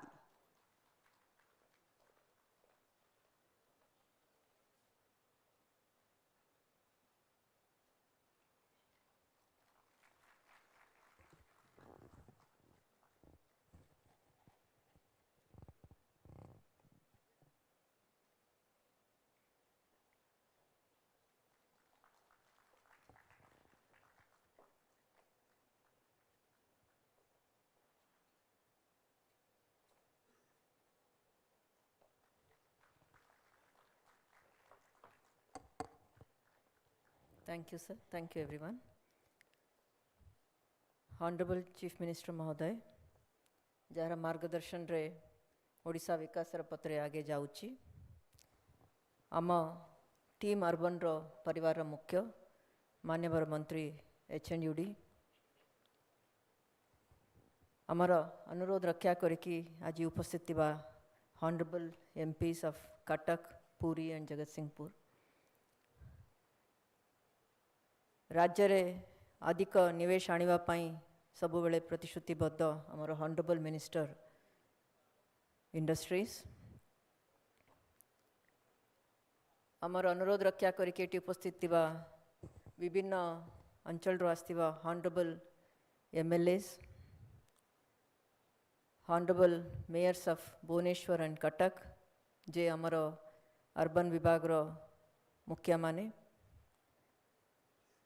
आमर अनुरोध रक्षा करके आस्थिबा विभिन्न urban local bodies रा chairpersons आउ तांकर vice chairpersons and अधिकारी वृंद आमर डिस्टिंग्विश्ड पैनलिस्ट उपस्थित CEO NITI Aayog, Honorable Member NITI Aayog who have been instrumental in helping the state to release economic plan, our team leader CS Madam, our supervising officer DC sir, other secretaries and colleagues who have come from various departments, commissioners of ULBs and other officers, collectors who have come from these 4 districts. More importantly, the representation from the private sector, captains and leaders of industries, architects, planners, heads of academia, students from various planning and architectural courses, the representatives of Yuva Shakti in the state. Importantly, Team NITI. I'll also take the name of Mrs. Anna ma'am, the advisor of NITI Aayog, who have been helping us from the front to prepare this plan. My own team from Urban, Shatrughna and entire team, who have worked day and night to make this event as well as the book possible. our partner organizations from Government of India at the national level and also at the state level who have been working in hand with us, friends from electronic and print media, all other distinguished guests. I convey with honor my wholehearted thanks to all of you for believing in us and also believing in growth story of Odisha. When I convey my thanks here, we also stand here with huge responsibility of making this economic plan implementable. It is not just by aspiration, but also by design, by also structural, institutional, and other linkages. As as India is the brightest star in global scenario with microeconomic stability and growth, Odisha with Purvodaya scenario, one of the pioneer state, and we hope that it is going to be the brightest star among all the other states, both in inclusivity as well as growth. We have so many achievements, but at the same time, we also understand the challenges. When we have the fiscal stability, having 25% mineral production, we also have the opportunities in demography, MSME, tourism, housing, and various other aspects. So all of us who are present here agree that business cannot be as usual. Team from NITI just mentioned it's a very simple target. We are going to have a 20 times more growth. It's a very simple target. They said we have to have $500 billion economy from this region. So this simple target has to be brought down into even individual level activities and the achievements, performance. Accordingly, we can monitor, supervise, and know that where we are reaching, how we are reaching. So all responsibility on us. I can only assure from the entire team, from the state side, that we'll try our best to make sure that we'll be able to do it and within the timeline. CEO NITI Aayog mentioned about other states who are our neighbors. Sir, they are also our competitors. We'll certainly give them a tough competition, that much I can assure all of you, sir. And once again, I thank each one of you for being part of this event, milestone event. And after this, we have technical session. I'll request some of you who are interested to stay back and be part of it. We have also given a small card in your kit. If anybody wants to give any suggestions, they can very well give, because all may not be able to participate because of the paucity of time. ମୁଁ ସମସ୍ତଙ୍କୁ ଆଉଥରେ ଧନ୍ୟବାଦ ଦେଉଛି, ଆନ୍ତରିକ କୃତଜ୍ଞତା ଜଣାଉଛି, ଆଉ ଆପଣଙ୍କର ଭ୍ୟୁ ପାଇଁ ସବୁବେଳେ ଆମେ ଆଭେଲେବଲ୍ ରହିବୁ। जे कार्ड गोटे मध्य दिया है जे एटी कहबाकू मौका ना मिलले समय अभाव आपण माने से सुझाव मध्य देखि पारिबे। इकोनॉमिक प्लान जो अच्छी एटा वर्क इन प्रोग्रेस ऑलवेज, एटा नहीं कि गोटे कास्ट कराई स्टोन रे, तो आपण मानकर सुझाव अनुसार एटा सबु बेले ताकू अपडेट करा हबो, से अनुसार इम्प्लीमेंट करा हबो। देशर जे मिशन अच्छी से मिशन विचारे राज्य तांकर निर्देश या डायरेक्शन ठीक करके आगे जीवो। आउतरे समस्तंकु धन्यवाद। वंदे उत्कल जननी, जय Hind. Thank you, ma'am, for those heartfelt words. With this, we declare the inaugural session over. We'll be starting the technical session quickly, so please remain seated.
cities as a growth hub shaping future-ready cities of BCPPER. Esteemed Director, Municipal Administration, Shri Arindam Dakwa will be moderating this session. The speakers for the session will be Shri Shankar Deshpandeji, Metropolitan Commissioner, MMRDA, Dr. Debolina Kundu, Director, National Institute of Urban Affairs, NIUA, Shri Harpreet Arora, Program Head, Urbanist Economic Development, WRI India, Shri Swagata Das Gupta, Senior Transport Specialist, ADB.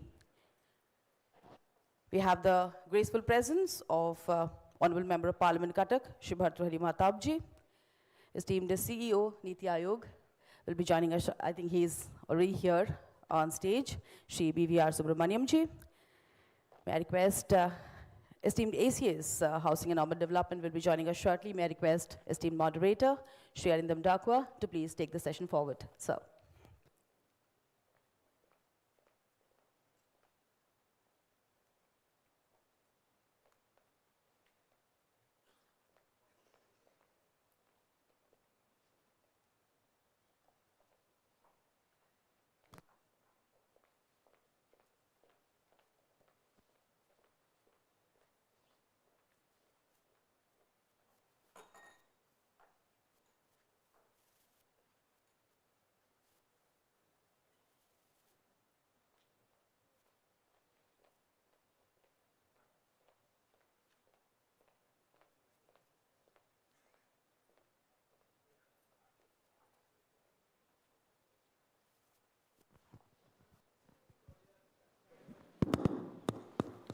Thank you and welcome to this technical session. We are very honored to have among us Honorable Member of the Parliament, Cuttack, Sri Bhartrihari Mahtab, who is a very outstanding parliamentarian and also a very grounded leader. The economic region definitely constitutes the core parliamentary constituency of Cuttack, and we'll be happy to note that the entire economic region at a point of time used to be known as Cuttack. So I welcome you, sir, to this panel discussion, and we are also honored to have among us Honorable CEO, NITI Aayog, Sri BVR Subramaniam, sir. Sir, welcome to Odisha and welcome to this panel discussion, sir.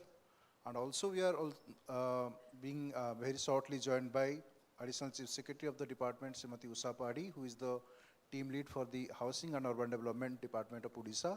And obviously the, as CEO sir has already acknowledged that the hard work given by her has brought about the result as we saw it today. And also we are very privileged to have among us the Director of National Institute of Urban Affairs, Dr. Debolina Kundu. She is not new to Odisha and Odisha is also not new to her. I welcome you, ma'am. We are very pleased to have you among us. And I also welcome Sri Harpreet Arora, Program Head, Urbanist, Economic Development from our partner organization, Ankur Partner from WRI. I welcome you, sir. We'll be looking forward to your interventions and also interventions on the field also. And also I heartily welcome Sri Swagata Das Gupta, Senior Transport Specialist from Asia Development Bank. So since we are planning a transit-oriented development within the economic region and also in future will be expanding into the entire territory of Odisha, your valuable comments and future support will be really very welcome. With this, may I kindly request CEO NITI Aayog, Sri BVR Subramaniam sir, to kindly give the keynote address, please. Sir, you can use this. Thank you. Thank you very much for giving me this opportunity. All of you were there in the earlier session, so I don't want to repeat myself. But I draw your attention to a few things. I mentioned the fact that all major cities in the world have economic plans. And we never had that concept of India. We largely handed over, as I said, urban planning to architects. It's not that architects are unimportant. Architects should follow the vision. Architects cannot define the vision. And I'm saying that very upfront because I'm also surrounded by architects. And that has been the bane of Indian cities. what happens is, that is why Indian cities look the way they look. Because, first of all, cities were natural creations of development historically, along rivers, along sea coast, trading centers, market centers. Economic activity in even history required the growth of centers. And that is how human civilization grew. And therefore, whether we like it or not, cities are living entities on their own. And if cities' economic activities are not catered to, they will outgrow anything you plan for them. And that is also the second problem, that we plan for the past. The problem is, what happens tomorrow is the future, not the past. So we plan for industrialization and you realize the service sector dominates there. You will see city after city in the neighborhood littered with industrial estates, with shutdown units, with land going waste. We do not have mechanisms to actually foresee what is going to happen and plan. That is one. Second, rather than being reactive, can we identify what are the unique advantages of any region and then leverage those to accelerate growth? So it could happen. If you're on the coastline, you would try to leverage the sea coast. If you're on a junction or a logistics junction, you will try to leverage logistics. Take a country like Singapore. I mean, we learned a lot from them, and luckily Odisha government has a relationship with Singapore. When the country became independent, the then President Lee Kuan Yew went on television crying, saying, what will I do with this? I don't want to be independent. They were thrown out of the Malayan Federation because it was Chinese majority and the Malays didn't want them. He said, how will I develop this country which is a swamp filled with mosquitoes? Today, the per capita income of Singapore is more than that of Japan. You can transform yourself. And what did Singapore actually utilize? It utilized its locational advantage at the head of the Malacca streets and then became a logistics hub for the entire Southeast Asian region. So it's become the world's biggest ship port, the world's biggest transshipment hub, the world's biggest oil refining hub is Singapore, and then so on and so forth. And then, of course, later on, became a financial services hub. So it has just leveraged its location. Dubai didn't even have a locational advantage. Dubai does not have oil. 2% of Dubai's revenue comes from oil, not Abu Dhabi. I have leveraged that, converted it into a hub for the Middle East, Africa, Central Asia, both transport, logistics, and also manufacturing, and become that. So all cities look at themselves like that. Unfortunately, we have not looked at cities in that way. We have taken cities as an outcome of processes. Can we plan proactively and push cities? That is the thinking behind. So, I mean, we go to London for tourism, we go to New York for tourism, people go to Paris for tourism, and they're mega cities. Huh? Do we think of going to Bombay for tourism? We don't. It's not associated. Do we think of going to Pune for tourism? No. So, we think tourism is something which happens outside cities, not inside, whereas the world's biggest tourist destinations are cities.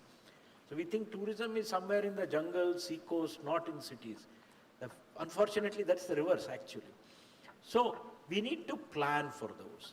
And the concept of the city economic region or the growth hub is fundamentally that.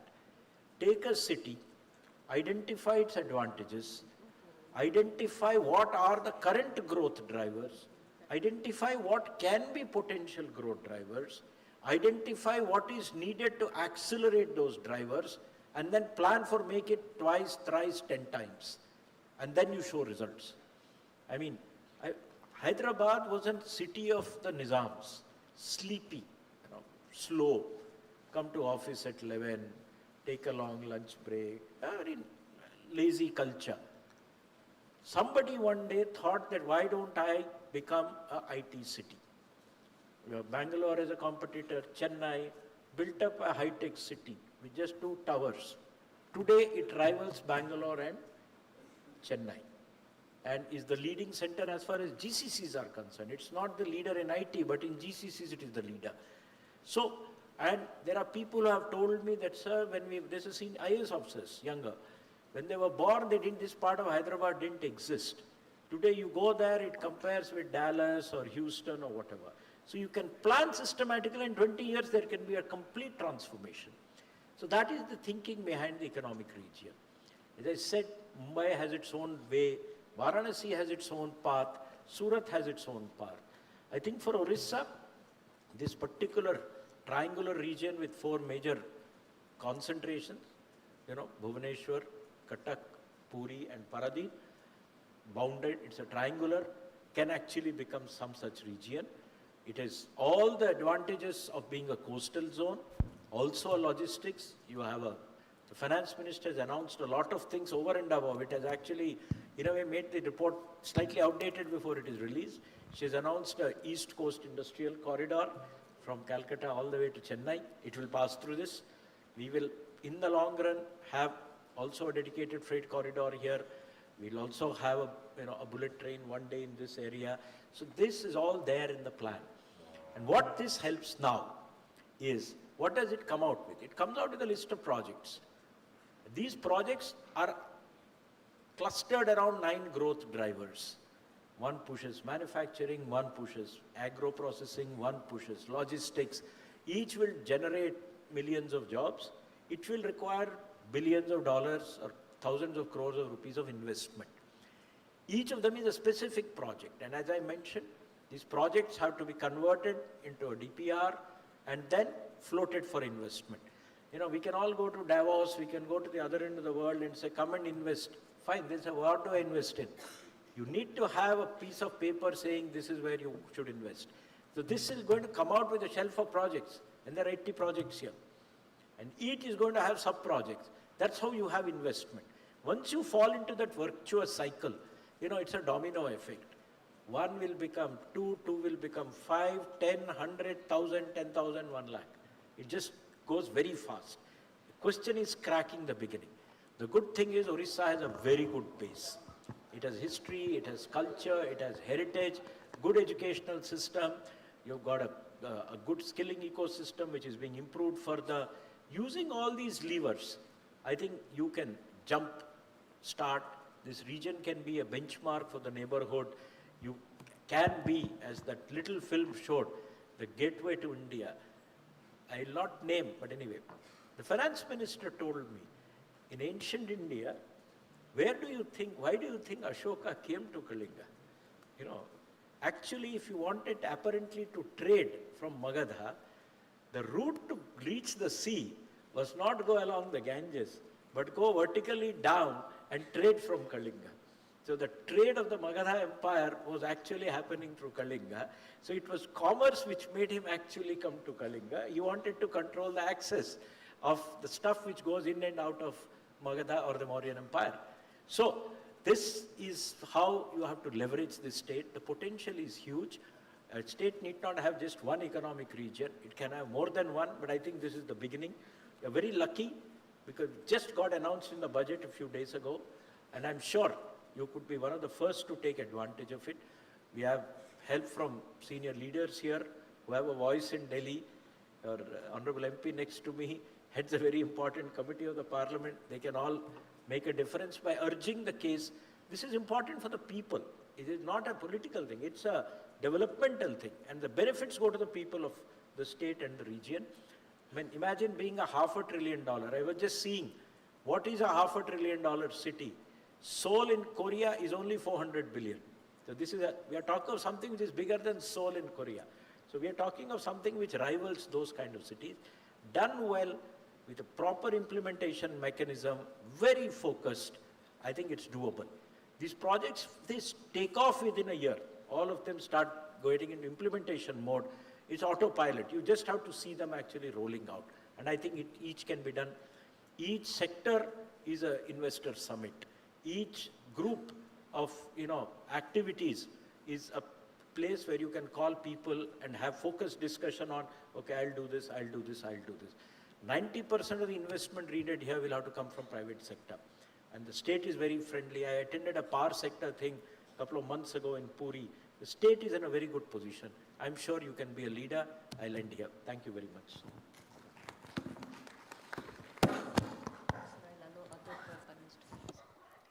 Thank you so much, sir. And as you rightly said, in our vision document, we have 3 more economic region corridors, sir, which are industrial belts, western, southern, and also we have one in north. So we will be taking up, once the template is done, I think it can be taken up subsequently. Thank you so much. Now I'll go to our second panelist, Debolina Kundu ma'am. She is director of NIUA, National Institute of Urban Affairs. And she has a professional experience in working with multilateral bodies and as well as a lot of urban development policies. So I'll request her to be very brief with the presentation, and she can express her views on the BCPPR. Thank you. I would request the organizers to please put up the slide. Yeah, thank you. Thank you, Chair. Honorable CEO, sir, from NITI Aayog, distinguished dignitaries and panelists on the desk, and distinguished dignitaries of the desk, colleagues and friends. For those of you who are not aware who we are, I represent the National Institute of Urban Affairs, the premier think tank with the Government of India, Ministry of Housing and Urban Affairs. I think the concept of growth hubs is not new. It had already been mentioned in the last budget, and also the Urban Challenge Fund has been mentioned with a dedicated fund of 100,000 crore rupees for cities to access. And Odisha, with a low share of, currently with a low share of urbanization, I think it has a huge opportunity and potential to harness the concept of growth hubs. The percentage of urban population in this state has been low. It's in 2011 it was around 17% compared to 31% of the country. Despite a 4-fold increase since 81, the urbanization gap with the nation has still been wide, and Odisha is poised to... Ma'am, you can speak to the mic maybe, yeah. Odisha is poised to, the urban population is poised to rise, but moderately, as has been already mentioned, because the growth rate has been declining and is also projected to decline in future. Next slide, please. When I was invited to speak at this panel, I did a very brief calculation and also some analysis of how urbanization is happening in the state. What we find is there are 4 clusters emerging, and 10 class 1 cities of the state, which house more than 3 million people, account for 43% of Odisha's urban population. There is uneven distribution of urbanization across districts. 4 districts, Khordha, Ganjam, Sundargarh and Cuttack, they account for about 50% of the state's urban population. And the 4 regional hub clusters, they account for over 55% of the state's urban population. Next, please.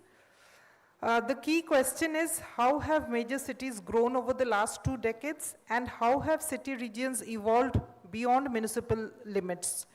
The cities like Bhubaneswar, Cuttack, Rourkela, Sambalpur, Jharsuguda and Berhampur, we have looked at those in details because they are the major cities, where we have also looked at 12-kilometer periphery buffers. We find high growth in Bhubaneswar, over 82% in built-up between 2000 and 2020. Jharsuguda 125%, Sambalpur 75%, whereas cities like Cuttack, Rourkela and Berhampur, they have a low growth. And what is important is there is also high peripheral growth. Highest in Bhubaneswar, 3.5 times, Jharsuguda 2.7 times, Cuttack 2.6 times, which really indicates peripheralization of cities, and fastest growth is seen in the new economic hubs, Bhubaneswar and Jharsuguda, and older urban centers like Cuttack and Rourkela are not that promising in the growth of built-up areas. Next, please. We have also tried to profile the 4 districts of BCPPER.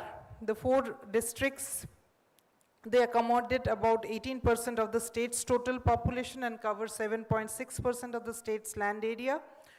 The region also comprises 34 urban centers. The urban centers account for 31% of the total Odisha's urban population, and the region contributes to about 20% of Odisha's GDP. And the key driver of economic growth is the urban activity which is happening there, with significant potential for future urban and economic development. Next, please. If we look at the growth, next slide, please. Yes.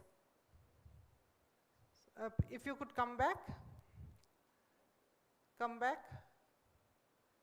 Yes. The growth trajectories in BCPPER, what we find is there is a periphery-led growth which is happening across all cities. Built-up growth is consistently higher in the periphery than in the core. Paradip emerges as the fastest growing node. Bhubaneswar shows strong metropolitan spread. Cuttack is growing steadily but less dynamically. And for Puri, there is an outward shift. There is a lot of peripheral expansion for Puri. Next slide, please. Next. Yes. So when we look at the emergence of new settlements, we find if we use the global method of Digarba, we find various rural settlements are emerging which have urban characteristics across the state of Odisha, like several other states of India. And the Bhubaneswar-Cuttack belt is rapidly transforming, and the growth of coastal mega metro is happening. One of our dignitaries did mention that the state of Odisha does not have a metropolis. I think this Bhubaneswar-Cuttack belt has the potential and will be the largest conurbation of the state in the years to come. Next, please. When we look at the distribution of emerging urban settlements across districts, what we find is a high concentration of transitional areas in the coastal districts. More than 80% of the transitional areas, comprising over 2,600 new functional urban settlements, are concentrated in just 10 coastal districts. And 4 districts, Cuttack, Puri, Jagatsinghpur and Khordha, they account for 807 such transitional areas. Next, please. When we look at the urbanization scenario, what we find is the population contribution of the newly identified functional settlements to the existing urban areas in the state, they contribute to around 24% of the total population. Next, please. Now, one very important point which I would like to bring on the table is that the state of Odisha already has a rural-urban transition policy, and our current, the 16th Finance Commission recommendations, which you released a few days back, it does talk about 10,000 crore rupees urban premium grant as a one-time incentive to support merger of peri-urban villages into adjoining ULBs through the implementation of a rural-urban transition policy. So Odisha is the only state in the country which does have an already established rural-urban transition policy, and the state and the BCPPER region could really take advantage of the same and access the grant. Next, please. A lot has already been explained about Viksit Odisha 2036-2047 agenda. I'm not going into the details. Next, please.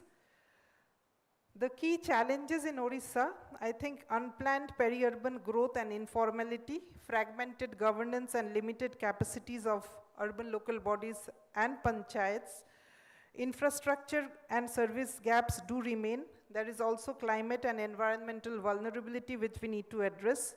There is also a mobility and spatial growth mismatch, and there is also pressure from the port and industry-led growth. Next, please. The key question is, how do we address these stresses? Next, please. So I think we need to make BCPPER future ready to address Odisha's primary growth engine for 2036 and 2047. Once in a generation urban opportunity is already there, which we need to harness. Again, the economic vision which has been anchored in the regional plan to reach 1.5 trillion USD economy by 2047 by making Paradip, Bhubaneswar, Cuttack, Puri, Konark, Chilika as growth hubs. Paradip is already port-led manufacturing, Bhubaneswar knowledge, ITES, Cuttack logistics, wholesale markets, and the entire Puri belt is for pilgrimage, tourism, fisheries, and ecotourism. Next, please. We could also plan for infrastructure before people arrive, regional mobility, multimodal logistic parks, water supply, sewerage needs to be in place.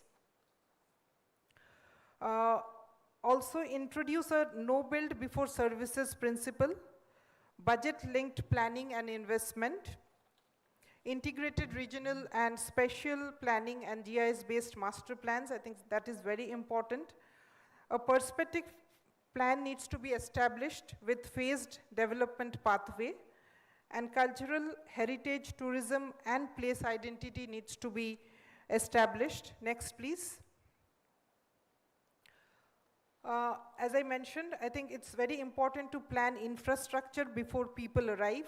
Regional mobility, multimodal logistic parks, water supply, sewerage needs to be established, and the budget needs to be linked with planning and investment alignment needs to come. When we talk about state budgets, medium-term expenditure frameworks, and also phased capital investments. Next, please. We also need to leverage central schemes and future-ready urban finance, and align cities with the key central programs like the Urban Challenge Fund. Also leverage the urbanization premium grant of 5,000 crores, which has recently been laid out in our budget. Introducing digital twins, GIS-based master plans, deregulation, property tax revamping, and user charges, bringing about green bonds, green financing, improving the credit worthiness of cities it's also very important, and also to have climate-proof and uncertainty-ready urbanization. Next, please. The ICCCs, which are already there, I think they need to be repurposed towards making data-driven governance more expansive. Social infrastructure and livability is one of the most important pillars, mobility and regional connectivity, and also effective governance. I think we need to strengthen the capacities of the existing staff, bring about more defined roles of the municipal cadres. Regional institutions need to be capacitated, and ensure citizen-centric, time-bound delivery through clear leadership, accountability, and also cross-departmental coordination. Madam, before I end, I would like to also place on record that the National Institute of Urban Affairs has been working with the government of Odisha over the last few decades, and we are celebrating our 50 years of existence this year. We would like to also collaborate with your state in whatever ways we can to make the vision happen. Thank you so much. Thank you, madam. The first session is supposed to be ending by 1. We are already running late, so we'll very quickly, I'll not give very detailed introduction. Mr. Sen Gupta, you can, Saugat Das Gupta, you can just go for 5 minutes views on focusing on transport, maybe urban transport. Thank you.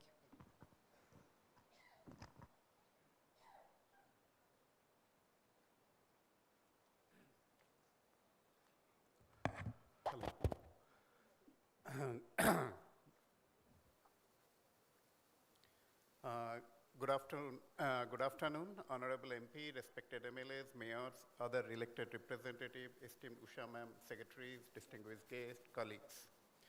So I'm delighted to join this event on behalf of the Asian Development Bank. I will mainly cover the urban mobility aspects. I will not say only the urban mobility aspects, but urban mobility and the logistic aspects for the entire region, BPCR region. This will be the first time when the mobility and the logistics for the entire region will be, we would like to highlight what we are going to achieve, what's the plan is that, because government of Odisha under the leadership of the Usha ma'am, we worked since early 2025 to identify what are to do the basic assessment is that where the region is with respect to mobility, urban transport and land use planning integrations, what are the opportunities are there? Is there any opportunities, what is the likelihood of the phasing of the mass transit, whether it's a metro or the maybe suburban rail, plus the bus solutions. Also, we would like to look into not with respect to the Bhubaneswar, but also with respect to the importance of the Paradip from the logistic point of view from the port. So we here in this case, it's not only, this will be the first time that government of Odisha in the India, in entire maybe I can't remember any cities or any region which did comprehensive urban mobility plan and logistic plan together, because this is extremely critical here. So I'm not going into this this 2047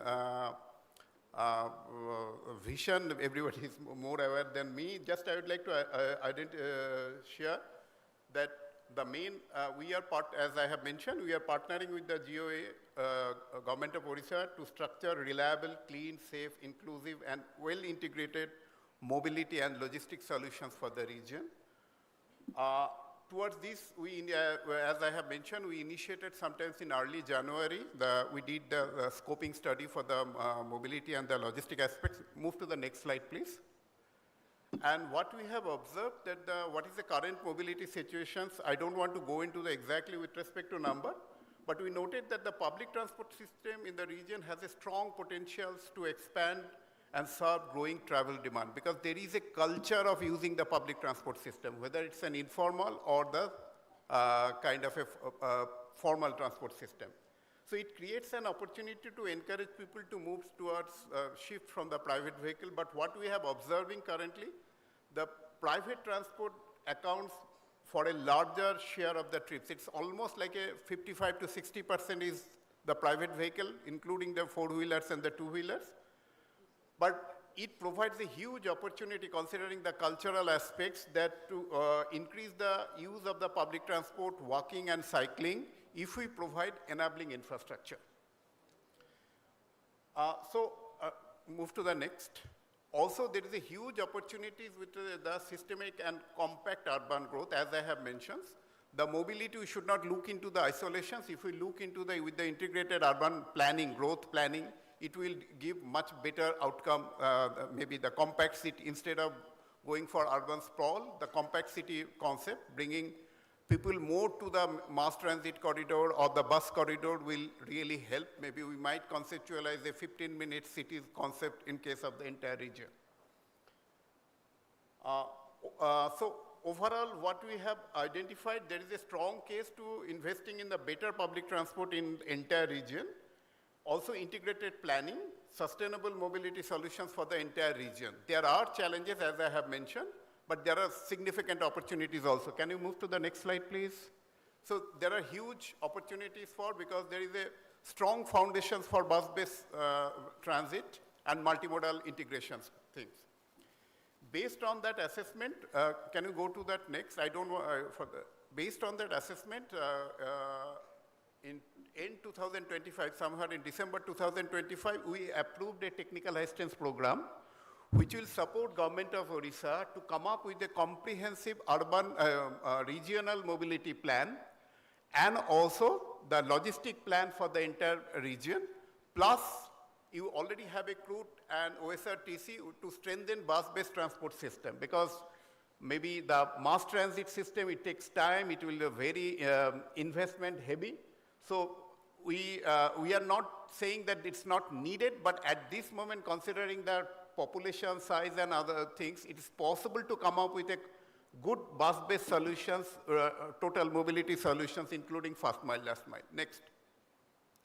So these are the, so first things what we thought is that majority of the cities, frankly, I would like to be candid, prepare comprehensive mobility plan only for the sake of maybe approving metro projects. But here, this will be the first time the comprehensive mobility plan will be prepared for the entire region. It will include the mobility plan for each and every cities, maybe the 4 cities. The innovative things is that, as I have mentioned, integrated approach for urban land use planning mobility, integrated plan for logistic and mobility solutions, focus on public transport-based total mobility solutions. Third is that use mobile signal data for the travel demand assessment. This will be the first time in this country it will happen. And also, as everybody has mentioned, whatever the plan will be prepared, it will be investment ready. It will not be a theoretical or just for the knowledge purpose. And also another aspect that I would like to quickly cover is that we would also aspire to support Government of Orissa to set up an unified transport authority for the entire region, plus to the extent possible TOD and the land value capturing based on the potentials of the different locations. Next. I would not like to go into this, maybe there are lots of, move to the next. So also we would like to support under this technical assistance program, bus service augmentations and long-term business plan preparations. This will cover the business plan for state transport undertakings like OSRTC as well as crude to strengthen service quality, improve operational efficiency and give future investment planning. And also the adoptions of the digital technology, not only for this with respect to ticketing, but also bus scheduling and the billing. So what it will enable more efficient use of the resources, improve bankability of the service contract, particularly if you are going for the GCC or the modified GCC contracts. So I would like to say that we are really, in conclusions, I would like to say that we are really grateful and would like to express our sincere appreciation for this partnership to GOA, particularly Usha ma'am, and which is expected to contribute to achieving Odisha's Vision 2036 and 2047 by transforming this region into a high-impact national growth corridor by 2024-7. Thank you.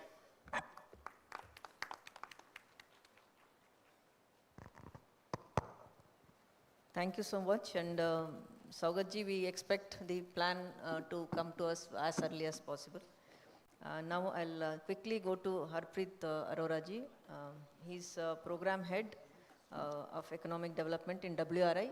WRI also has been helping us, sir, as a partner organization. And some of the initiative, whether it's a neighborhood landscaping and all, they have been helping and your team has been working with us. So very quickly, maybe next 5 minutes, you can share your views and how you can contribute to us. Thank you. Yes, thank you very much. It's a great privilege. While I speak on behalf of WRI, but I do want to say thank you to CEO sir as well and to the entire team for NITI, because when we worked together for building the BCPPR, not only that it was a great learning curve for us, but what sir has said, we have nudged the way of moving statutory planning into an economic thinking first. And it is something that we all in the room should compliment both NITI Aayog and the team at Odisha as well. This is not something that we relate directly when we look at larger city regions that we want to present. So if you go to the next slide, please. This is largely how most of the populous cities in our cities country context look like. You'll probably see it as very dense with metropolitan areas. And as we've been talking about these metropolitan areas, when they were planned to be economic hubs, they actually graduated to become one. We at here have a chance to actually prepare this graduation for both the 4 cities and the region that would come up in the next 15 to 20 years from now to create an economic region hub. We go to next slide, please. There is obviously a true agglomeration effect that we actually see. You'll probably find that within this budget and the one previously, we started recognizing that if India has to achieve not only just the economic prosperity, but also to share this prosperity widely into every citizen's part of it as a balanced regional growth, we have to look beyond the metropolitan regions. And it was very refreshing this year to hear the budget focusing on tier 2, tier 3 cities. And then we all say that, Orissa has been only urbanized 24%. But maybe this is the best kept secret, You actually send for the 15, 20 years your first charge of batteries of metropolitan cities to do it. But now is the time where you actually have land values, your ability to capture those land values within the eastern coastal region. Orissa is actually one of the most fertile bed to do that. If you go to the next slide, please. This is just a representation of how contiguous regions actually develop. To explain the complexity, if you go to the next slide, this is largely the governance boundary. This is NCR. You have multiplicity of governance. You have Delhi, you have New Delhi, you have Gurgaon and others. But just by actually pushing this through, by actually thinking cities as a region, we have an opportunity to not repeat these governance amendment to limit ourselves for development. And I think if you go to the next slide, this is what BCPPR as a plan has done it. We worked on economic planning, largely projections, as Sir has said. Finding projections in the next 15 years from now, 20 years from now. And one thing that was very refreshing, and I again say it's the best kept secret, Orissa originally, this region already is about 11 to 11.5% of CAGR growth. In a do-nothing scenario, it would reach 200 billion. In just giving a nudge to what we have identified, it would definitely surpass the project that we have kept it as an opportunity target. And if we have some of those slides as well. What it does attract what Ma'am also said. We are in competition with other states. Not only that we are in competition with other states as well, we are also competing internally about just the resourcing, attraction of firms. And while we have an opportunity to assuring that large firms predominantly look for megacities, the costing of these establishments, the infrastructure ability, smaller firms, as we've been all taking, the prominence of from smaller firms to actually create business opportunity, BCPPR as a region gives that opportunity to be seized in the next 15 to 20 years from now. Next slide, please. Now, we all have said that this is not something that India has been not doing it. India tried to create regions of economic corridor, but where to see cities at the center of growth, urbanization of center of growth, and not just looking at industrial development per se. This is actually one of the first one, and we are very happy that this has evolved for the first time. And we've tested these 5 regions, and BCPPR is one of those which really creates an opportunity for us to create these development regions, not only just planning perspective, but attracting investment from private sector as well. Go to the next one slide, please. One of the reasons that I think I would want to persuade as an WRI, we would want the city to also not only just look at a development first, but also a resilience and an inclusive, low carbon development possibility that we've said before. I'm also very sure that there is already a thought about creating not only just the development corridor, but a transport corridor, assuring and identifying opportunities by which these transit corridors could be low carbon. That could be either rail-based system or electric bus selection system. But just that the thought has already embedded in front is a great opportunity for making cities around it. Next. We've also thought about built-up growth. If you go to the next slide, please, I think that would. These are largely the nightlight data indicators of economy. And you probably see why the natural selection of these 4 cities have actually been abundantly appreciated. The one in the most opportunity corridor, which frankly, we've not spoken about tourism most frankly as the greater tourism economic corridor, which is between Puri and Paradeep. And that is a great definition that has also been recognized both in the present discourse of the federal budget, but also if you see the proportions of allocations of budgets and the allocations of projects that have been identified in the BCPPR plan. If you go to the next slide, please, we'll find that there is an opportunity of exploring this. If you go to the next slide, this is something that we had been projection. If you go next slide. And again, some of these backup projections. And one thing that I do want to compliment NITI Aayog for that, we now have a template. This is something that, doing economic plan, identifying GST, is probably one of the first things, sir, identifying city-level GSTP is something that India is actually proving the nations, how much of economic volatility that we can, what is the projection that we can, and that becomes a corridor for identifying. We smoothed the square kilometer definition to millions of outcome definition for a master plan that has to achieve. To the next slide, please. This is one of the ones that I was saying on the varying growth rate scenarios. You know, we probably have a scenario between a 620 billion to anything between, if it goes by natural growth of about 11%, between 185%. What we want to do as going forward, ma'am, as you know, probable ideas of identifying these projects, curating these projects. If we go next slide. Going forward, we have to make sure that these cities are not vulnerable to multiple environment and climate hazard. We all need to recognize that this is not something that we can't plan for, but we need to assure our cities are built in a way that these climatic events don't hamper the economic development prosperity of it. So we need to increase the, these identified, which are, next slide if you go. These are largely the areas that we've been identified. This is part of joint work effort that is being done by NITI Aayog and us, identifying cyclone count, identifying land susceptibility. What it does is it guides the next set of terms of references for the master plans, for the DPRs that have to be come up, so that these remain as guidance in which these proposals have to come in. Next slide. Next one, please. This is one of my final slides. I think bringing testing models of economic development has already been done. We have created opportunities for unlocking private sector investment in these tier 2 cities.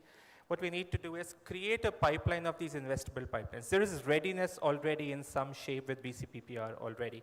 What we need to do is we need to bring up not only just the avenues for private sector to co-invest, but also to find opportunities in which some of these can be prioritized. And that exercise is something that I know ma'am has already begun on working on it.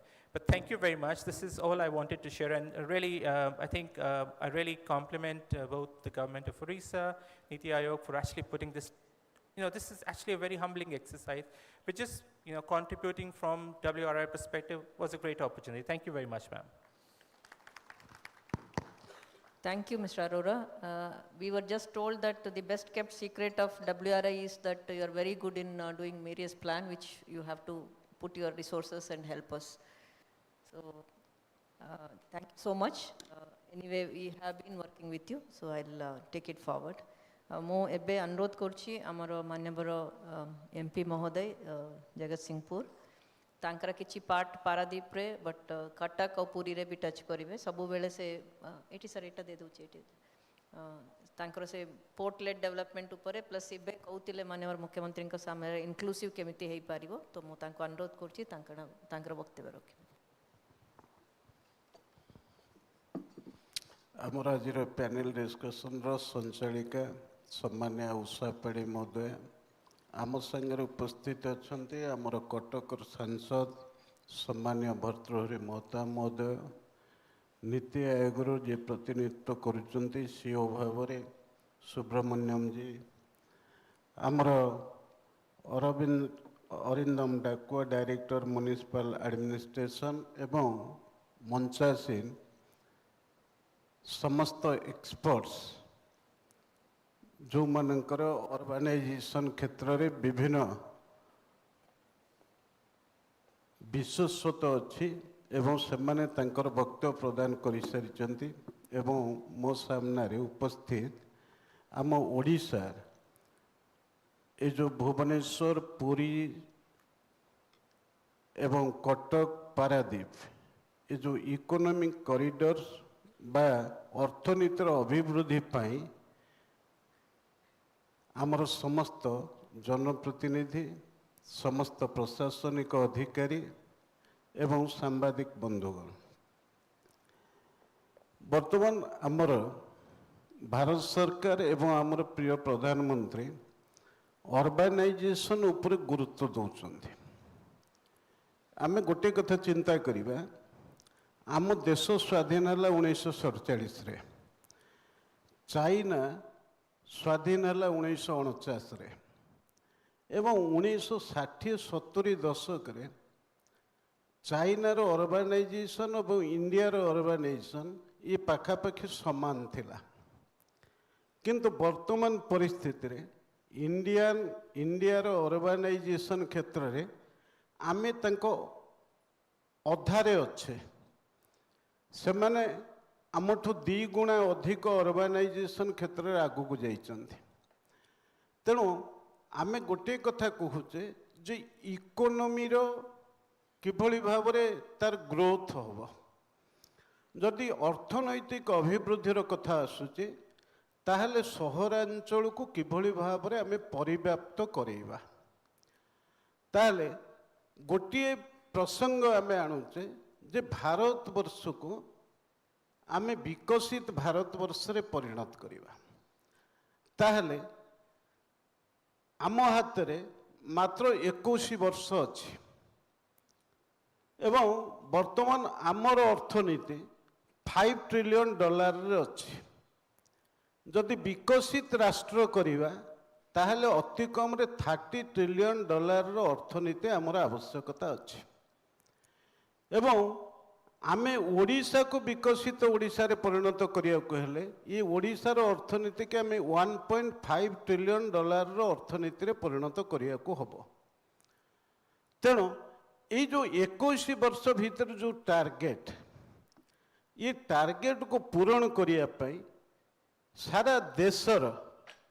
सहरांचल को विकसित करिवा एवं नुआ सहरांचल बा urbanisation पाई आम उद्यम करिवा तेणु जदि उद्यम करिवा प्रकृति उद्यमकारी किए दीटा सरकार गोटे केंद्र सरकार गोटे राज्यर सरकार एवं गोटे कथा आसुची एथिपाई प्लान दरकार योजना दरकार एवं योजना को कार्यकारी कला बेले इम्प्लीमेंटेशन पार्ट को आम दृष्टि दबा प्रकृति इम्प्लीमेंटेशन पार्टा ताकू करेब किए ताकू करेबा दायित्व होची विशेष भाव में प्रशासनिक अधिकारी मानकर गोटे गुरुत्वपूर्ण एवं बड़ भूमिका अच्छी प्रकृति गोटे समय सरकार बदले ये सरकार जो योजना प्रस्तुत करती एवं परवर्ती सरकार आसिला बेलू से जो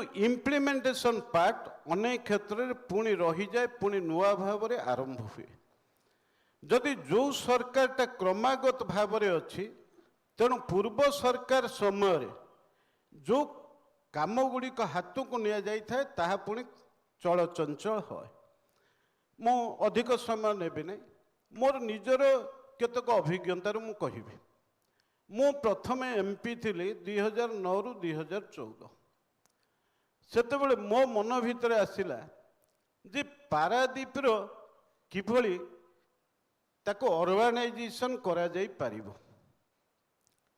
तेणु सेतेबेले मु शिपिंग कंसल्टेटिव कमिटी रे मेंबर थिले एवं जी शिपिंग मिनिस्टर थिले जीके भाषण तांको सहित मोर भारी अंतरंगता थिला एवं सेतेबेले जी पारादीप बंदर अध्यक्ष आसिले तांको मु प्रभावित कली जे पारादीप बंदर तैयारी हला दिनुठु 1962 मसीहाटू ओडिशा सरकार एवं केंद्र सरकार भितर लैंड डिस्प्यूट अच्छी तेणु सेठी सहरांचल करने हेले ये लैंड डिस्प्यूट सरीबा दरकार समाधान होबा दरकार तेणु ये कोर्ट रे चली थिला बेले सेतेबेलर जे बंदर अध्यक्ष एठी आमर जे थिले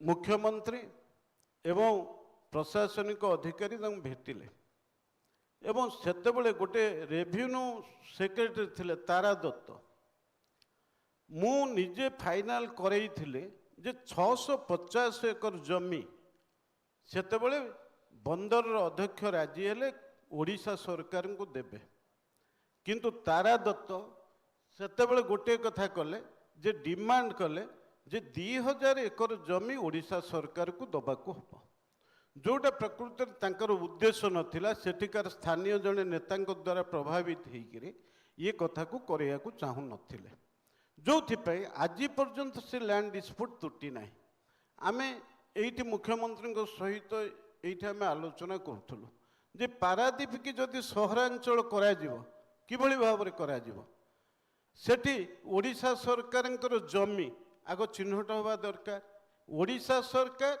एवं केंद्र सरकार आंको भितर ये लैंड डिस्प्यूट तुटिबा दरकार एथिपाई ओडिशा सरकार तरफ ये इनिशिएटिव नबार आवश्यकता अच्छी अपरपक्षे विभिन्न बंदर जो गुड़िक अच्छे अनेक सारा भारत वर्षर अनेक बंदर से राज्यर राजधानी रे परिणत होइछे नहले विकसित सहरांचल रे परिणत होइछे। आमे कार्गो हैंडलिंग सेक्टर रे पारादीप बंदर समग्र देश रे 1 नंबर अछि किंतु सहरांचल भाव रे शिक्षा क्षेत्र रे आमे सबुठु पछरे अछु। एठी पारादीप रो म्युनिसिपालिटी गोटे अछि म्युनिसिपालिटी रो निर्दिष्ट भौगोलिक सीमा रेखा नाही एवं अधिकांश वार्ड गुड़िक पारादीप बंदर एरिया भितर अच्छी तेणु डेभलपमेंट केमती हम एवं म्युनिसिपालिटी जो अंतेवासी माने अच्छंती से माने विभिन्न जगार जोर जबरदस्ती रही अनेक बंदरांचल बर्तमान चेन्नई हो भाईजाग हो मल्टी स्टोरी बिल्डिंग होती रिहाबिलिटेशन पाई किंतु पारादीप रे ये कथा को मध्य करा जाई पारे ये बस्ती बासिंदा को थईथान करी तांको मध्य रखा जाई पारे। तेणु ये प्रसंग गुड़ी को टेकअप किए करिवो टेकअप कले प्रकृत में दृढ़ प्रशासनिक अधिकारी दृढ़ मानसिकता दरकार सेथिपाई सरकारंकर सेथिरे प्रच्छद पटरे समुदाय सहयोग मध्य दरकार। तेणु जी विभागीय अधिकारी अच्छंती ये विभागीय अधिकारी आपको टेकअप करिकरी कले हम कहीं ना आमे योजना बनैबा किंतु प्रकृत में से प्रतिबंधक कौन अच्छी लैंड डिस्प्यूट कौन अच्छी आमे जितेबाला इकोनॉमी बढ़िया को चाहूचे सेतेबाला विभिन्न इंडस्ट्री किभली डेभलप कथा चिंता करुचे। धरतु आमे नाफ्ता क्रैकर प्रोजेक्ट करिया को चाहूचे नाफ्ता क्रैकर प्रोजेक्ट पाई आमर पाखापाखि 2000 एकर जमी दरकार 780 एकर जमी अधिग्रहण होती समुदाय केते क्षतिपूरण दिया जीवो एपर्यंत ओडिशा सरकार द्वारा समुदाय तार परिसमाप्ति होनी पुणी नुआ जमी अधिग्रहण हम से विज्ञप्ति प्रकाश पाइने।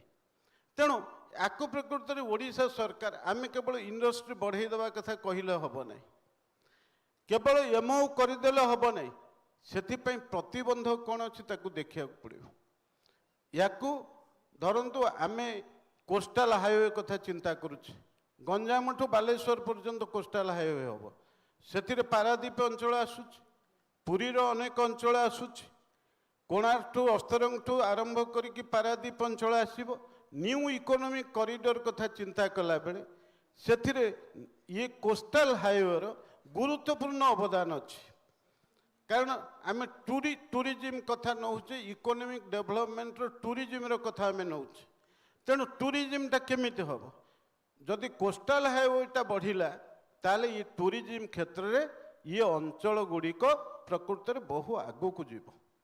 तेणु यार किभली भाव में शीघ्र ये कार्यगुड़ी को हो पारिबो से भली भाव में आमे संयोगीकरण कथा कहूँ कम्युनिकेशन फैसिलिटी ये नेशनल हाईवे कथा हो रेलवे किभली रेलवे क्षेत्र में संयोगीकरण हो पारिबो ये रेलवे क्षेत्र में संयोगीकरण करने आमे अस्तरंग गोटे बंदर करने को चाहूँचे तेणु कटक बा भुवनेश्वर रु अस्तरंग पर्यंत रेलवे संयोगीकरण हम से लैंड एक्विजिशन आवश्यकता अच्छी से राज्य सरकार तरफ प्रकृत में इम्प्लीमेंटेशन पार्टा समुदाय निर्भर करुच्ची कंसर्न डिपार्टमेंट गुड़िक जो माने प्रशासनिक अधिकारी अच्छंती जदि सेमाने प्रकृत में क्रियाशील हेबे सेमाने अधिकंतु ये कथा गुड़ी को आगू को नेबे ताहले संभव हम से भली भाव में आम देखुचे पुरी रु कोणार्क पुरी रे क्रूज शिप चलिबो जदि क्रूज शिप चलिला सेथिपई आमर टूरिस्ट माने प्रभावित हेबे। बर्तमान केंद्र सरकार योजना कर पारादीप रे शिपयार्ड तैयारी करिवे सेथिपई शिपयार्ड पई ये केन्द्रापड़ा जिल्लार जो जगार ये शिपयार्ड तैयारी हम सेथिपई लैंड एक्विजिशन आवश्यकता अच्छी एथिपई केंद्र सरकार अर्थ दबापी राजी राज्य सरकार ये गुड़िक करने राजी अपरपक्षे अनेक योजना अच्छी ये योजना गुड़िक मैचिंग ग्रांट दबार आवश्यकता अच्छी ओडिशा सरकार जोटी 60-40 रेशियो रे मैचिंग ग्रांट हम धरतु मु गोटे प्रस्ताव देली अस्तरंगर गोटे फिशिंग हार्बर करने केंद्र सरकार 180 कोटी टंकार अप्रूवाल देदेले एठी ओडिशा सरकार तरफ अनेक प्रोजेक्ट प्रधानमंत्री द्वारा शिलान्यास हो गला किंतु अस्तरंगर फिशिंग हार्बर एठी प्रकृत से भाव में डीपीआर प्रस्तुत होगा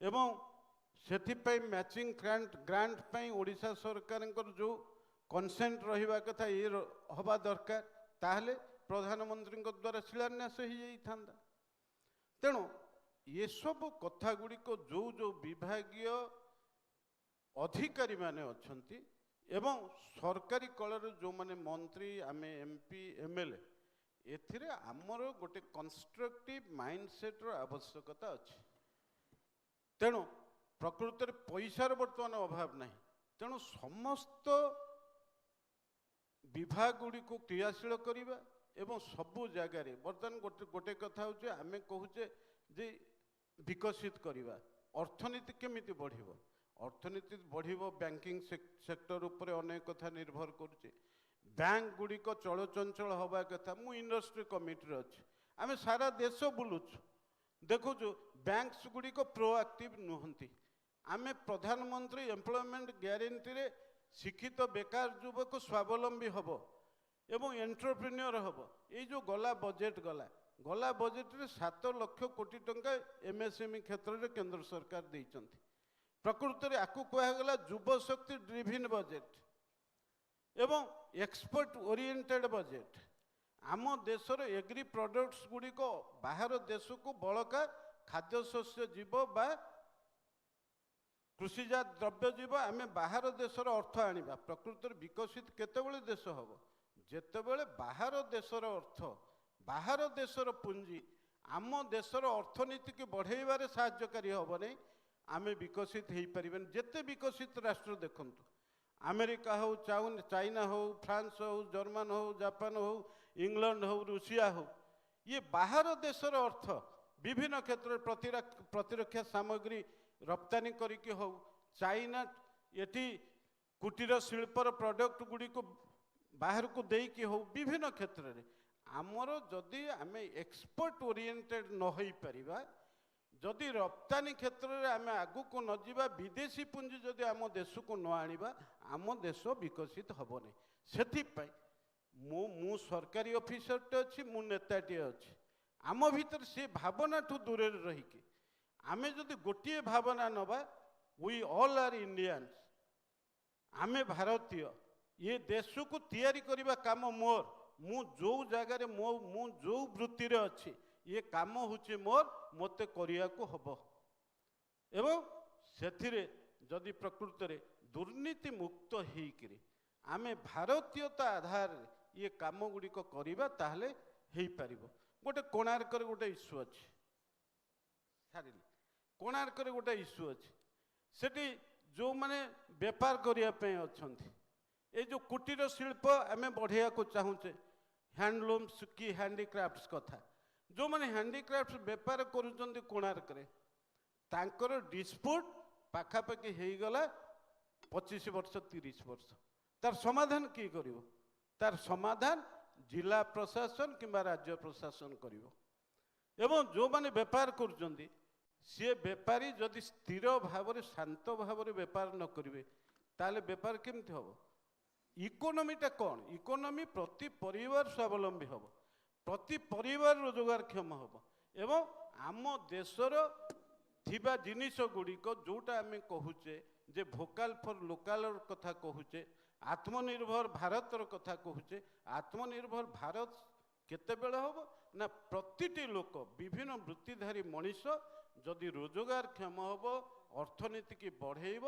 ताहले देश अर्थनीति क्षेत्र में आगू को जीव ये देश विकसित हम तेणु ये जो जो कथा गुड़िक आज आलोचना है बहुत एक्सपर्ट से माने आलोचना करिसंती माननीय मुख्यमंत्री सी बहु तांकर दृष्टिभंगी आपण पाखे उपस्थापित करिसंती सो आमको गोटे रेस्पॉन्सिबिलिटी नबा को हम जे to make India it is our prime responsibility in which way we all in every profession we have to try for a developed nation, for a developed state.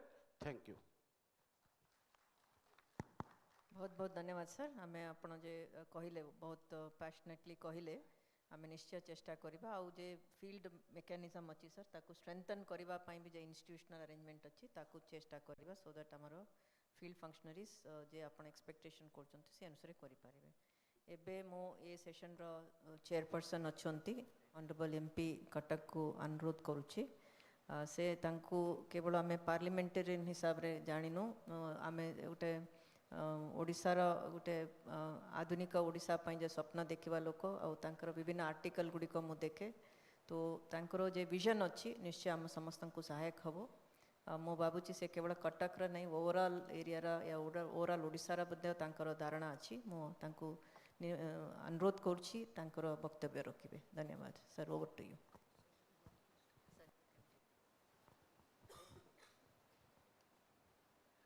Thank you, madam. I don't know whether many of you are aware who Mr. Subramaniam is. He is the CEO of, no doubt, of NITI Aayog, but he has spent his adolescent days in Bhubaneswar, in Cuttack, in Odisha. He has seen how Bhubaneswar has grown from a mere passenger halt station where Madras Mail used to halt for only 1 minute, and he with his parents had to go to Khordha Road station to catch the Madras Mail. And his father can read Odia, can speak, of course, in Odia. That is his connection with our state. And as the Honorable Chief Minister mentioned, we are really indebted to NITI Aayog for preparing such a beautiful report. We have Dr. Kundu with us, who has given us at least that what I could understand from your deliberation relating to urban development. And frankly speaking, I have seen Bhubaneswar in late 50s, in early 60s, and now I am seeing what type of chaos it has become. When I hear some of the people who come from other parts of the country saying Bhubaneswar is such a beautiful city, I said it was. Take a vehicle at 5:30 in the evening from Kalpana Square and try to travel to Nandankanan, you can find out what chaos Bhubaneswar has become. So in that respect, lot of challenges are there before us. It's not only Bhubaneswar as the capital of our state. I would say Odisha, after it has come into existence after independence, 4 planned cities are in the making. First was Bhubaneswar as the capital city. Next was Raurkela as a steel city. Then came Angul, Nakkonagar, or before that Paradip, which we could have developed as a good city, good planned city. Other than these 4, all others are clusters. Clusters of villages, pilgrim centers, and it has evolved as it has. And I remember when the smart city concept was mooted by our Honorable Prime Minister, when I was interacting with, smart city concept came in during the NDA government, but before that, during the UPA government,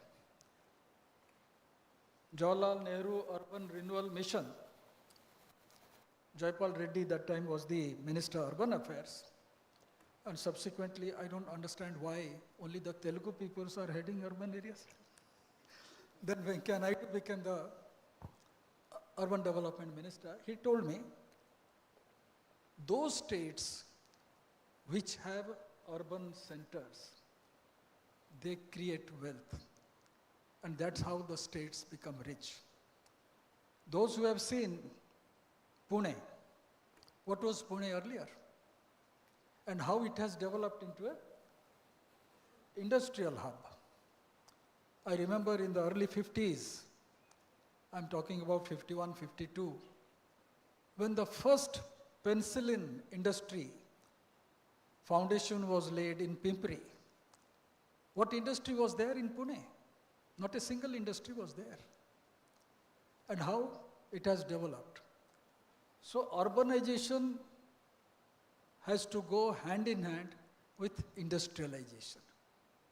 But having industries, we also have to do it in a planned way. And throughout the world, most of the industries, because of our climatic situation, are always situated in the north side of the city. Of course, nowadays, that doesn't happen very often. But I have certain suggestions to make here.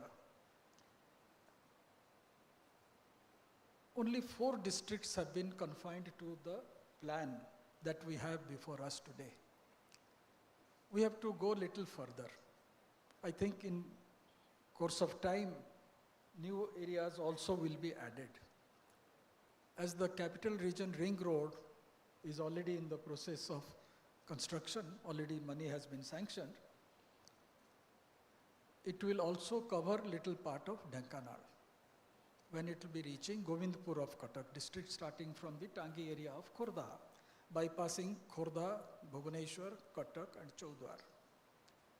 So those areas will ultimately be getting certain industries. My request has always been to the administration, to the government, that don't put chimney industries there, because it is, that road is being constructed in a greenfield area. Better we have pharma industries, we have IT industries. We don't need industries with chimneys belching out smoke. There was a time in 2002, 2003, and that time I was convener along with Mr. Somnath Chatterjee, that time was chairing that committee. We were going around trying, because the new telecom policy had been implemented by that time. STPIs were being set up. Bhubaneswar had a STPI. Calcutta had not. Why Bhubaneswar? Because the optical fiber by that time had already been laid, and it was, the network was very much robust in our state. And Odisha was generating more money through IT sector. And that time I used to always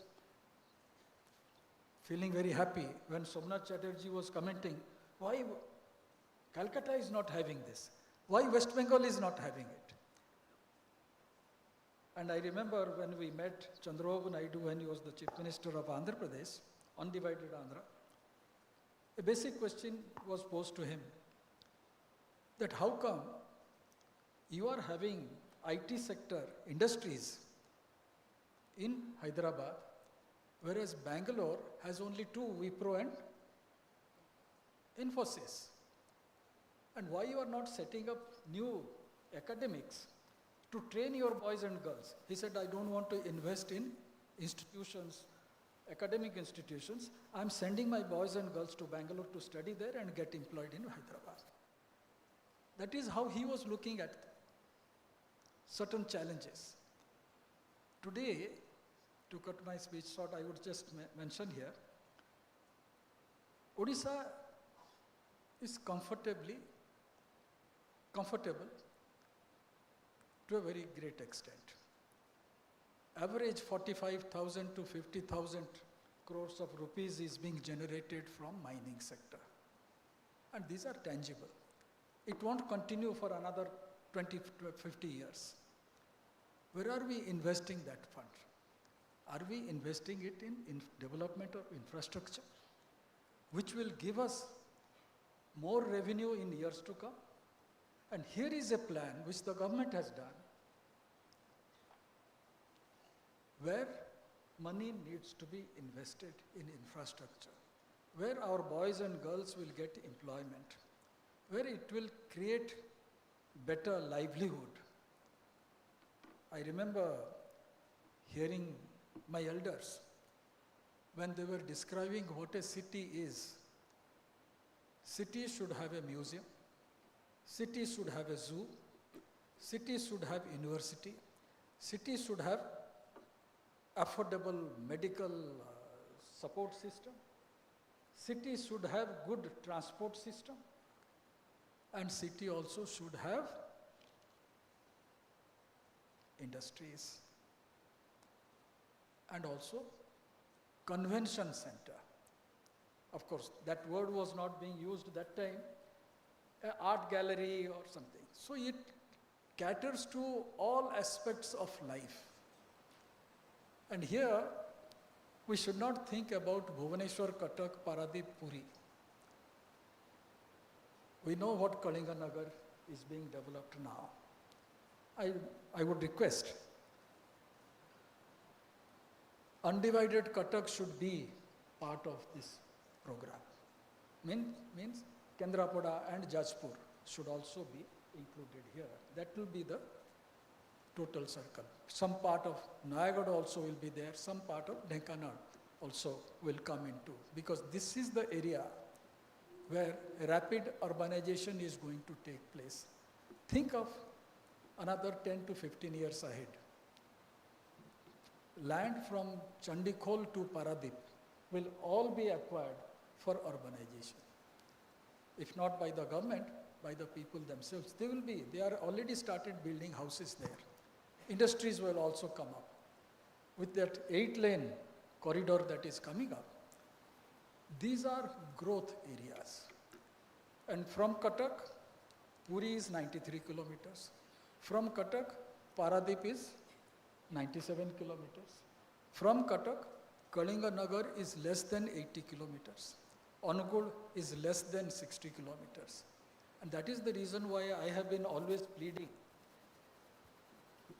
before the state government and also before the union government. And I have gone to the topmost person of our central government saying that more than 5,000 acres of land is lying vacant in Chaudhar, which was at one point of time being utilized as aviation, whatever. Utilize that land, because you came in the morning, you must have seen the flight is full. We have 6 to 8 flights daily from New Delhi, every day. All flights are full. Yes, and that is the situation. And if this is the situation in 2026, what will happen in 2036? This airport is inside the city. Odisha government, of course, with central government support, is building another airport at Puri. But that is at one corner. I'm taking advantage of Sambit's absence. I'm not against it. But we need an air cargo hub at Charbatia in the eastern coast. Vizag airport also has limitations. There is no other airport. What is coming up at Amravati or... But here is a place of our industrialization, the demand and the road connectivity, the ports that are to be developed. Astarang, our Jagatsinghpur MP, who mentioned about fishing harbor. But the idea of the state government, as far as I understand, is to have another circular road starting from Govindpur via Kandarpur and also connecting Astarang and comes back to the place where the NH16, where this road starts. So it will be a circular road of the capital region. Keeping all this in mind, I would say this is a good beginning. And we should go ahead, and as I was saying, at the same time we have to preserve the nature. The sad part of Bhubaneswar has been all the springs have dried up. Not a single spring exists. That time we used to take credit that 9 springs were there in this capital. That's how Kedar Gauri water was the most healthy water to drink. But now it doesn't. Sewage is just flowing into Ganga and to the Daya river. My request would be, while we are developing the city, we also should keep the green cover. When you are planning for industries, we'll also try to keep those industries in such a way so that the human habitation will not get affected by that. Because these are certain things which the Western countries have always kept in mind. Whenever you go to any good city, they have greenery. And I used to joke with my friends in Cuttack, as per the population, when you have 35% of the population who are below age of 25, if one day they decide to come out on the streets, no other person can walk on that street. That is the situation. And how many fields do you have in a city like Cuttack, if we call it a city at all? We hardly have any open space there. At least when we are planning of a mega city, let us think of all those activities. I thank you, Madam, for allowing me to say a few things, what I thought best. There is always a scope for addition, alteration, improvement, and I thank you all for patiently hearing me. Thank you very much. Thank you so much, sir. We have noted all the suggestions, and certainly we also mentioned in the beginning, it's a dynamic document and there will be a mechanism where some improvements would be continuously made and as per the need of the state.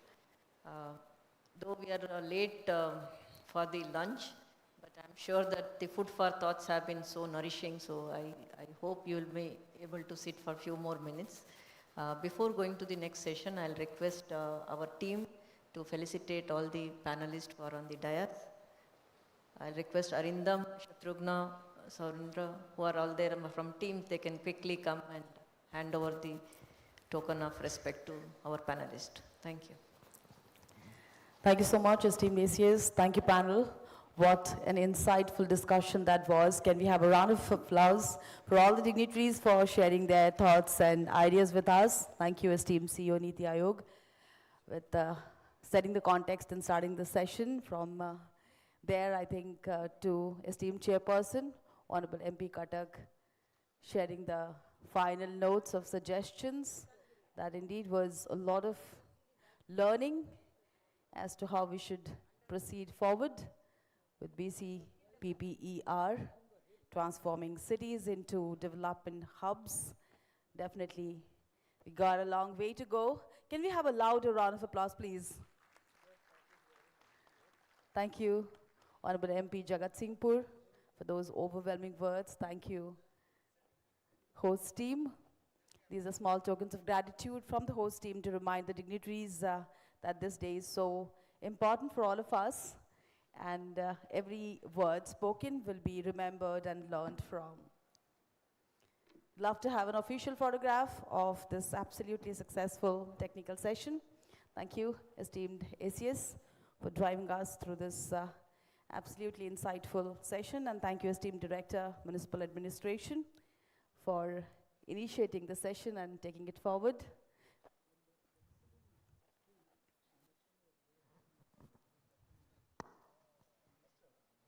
Thank you so much. I'll request our team to see off the panelists. If they would like to join during the second session also, they are welcome, but it depends on their time and the constraint they have. We understand, sir. You can join for lunch here also or the state guest house. I think you have another engagement also, I believe, sir.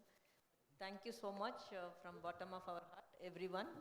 We certainly keep in touch and will be contacting you again. Thank you, sir.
Ladies and gentlemen, without any further delay, we will be starting the next technical session.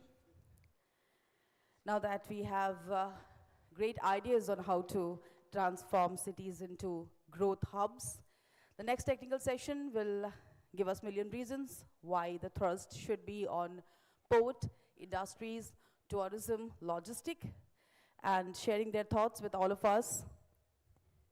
As panelists, we will see participation from esteemed Transport Commissioner Odisha, Shri Amitav Thakur, Senior Urban Specialist World Bank, Shri Abhijit Shankar Ray, Founder Director Urban Management Center, Manvita Baradi, Consultant NITI Aayog, Kaustav Srivastav, and Chief Resident Executive Tata Steel, Mohit Das. Can we request dignitaries to please join us on stage? And the session will be moderated by esteemed ACS, Srimati Usha Padhi. I think with every technical session, the day is getting more and more insightful, informative, and we are all soaking in all the information, ideas, experiences, and suggestions that the dignitaries are giving us. So I'll request Director Municipal Administration to please take this session forward, as esteemed ACS will be joining us soon. So. Thank you so much. I welcome all the panelists again to the second session. We have among us the Transport Commissioner of the Government of Odisha, Sri Amitav Thakur. He happens to be a very senior officer and he has a vast experience of working in the field and also working from the headquarters, giving directions and also guiding the team. So welcome you, sir, and we really look forward to your contributions towards this plan so far as your experience per transit-oriented development is concerned. So we'll be glad to hear from you, sir. Next, we'll be also hearing from Sri Abhijit Shankar Roy, who is Senior Urban Specialist from the World Bank. We'll be glad to get his idea so far as our plan is concerned and how to save the future. Then, of course, Odisha is again not new to her and she is also not very new to us. Ms. Manvita Baradi, who is the Founder Director of Urban Management Center. So welcome you again. And Sri Kaustav Srivastav, Consultant from the NITI. We'll be also glad to hear from you. Sri Mohit Das, who is from the Tata Steels. We also welcome him to the panel. I request ACS ma'am to kindly moderate the session.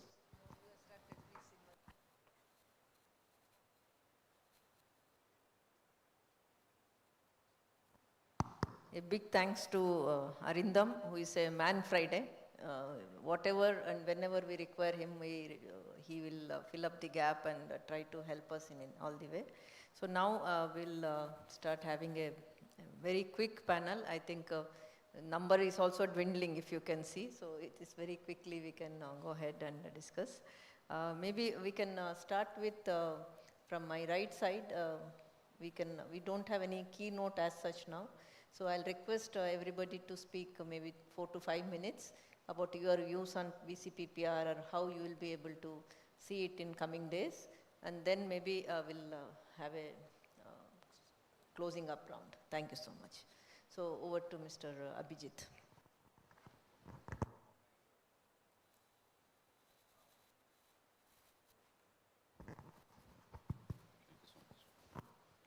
Thank you, ma'am.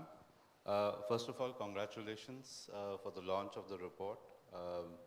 I think it's a very encouraging thing that so many cities in India and states in India are taking this step, and you are right in front.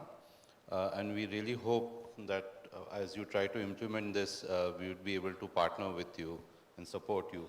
Earlier, CEO NITI Aayog said that there are so many proposals which are investment ready. So we stand ready with our investment and hopefully help you work with you to cross the final line. I was intending to speak on tourism and cultural heritage, but probably, ma'am, what I'll do is I have 4 remarks based on what I have heard today and what I've read in this. I haven't seen the full report, so please excuse me if I'm missing something. When we talk about growth hubs, economic regions, the general tendency is to think about greenfield. And I just want to remark, and I'm sure it's a part of your approach as well, I just want to remark that it's equally important to look at what the existing cities are and how they can be revitalized to contribute to that economic growth. So even in terms of funding or financing the land value capture, which CEO Niti was also mentioning, it's very important to look at it. And I went through the list of projects which were identified, and please pardon my ignorance if some of them are redevelopment projects, but it seemed most of them are greenfield projects. So just a remark for you to consider as you progress. The second, ma'am, was very surprising, and again, apologies if in ignorance I'm saying this, but the importance of housing and the need to provide housing is probably not coming out as strongly as it might be. It's important because when we look at tourism, cultural heritage, or we look at industrial development, we're looking at a new knowledge hub coming up. All this will require different types of segmented types of rental, segmented types of ownership housing.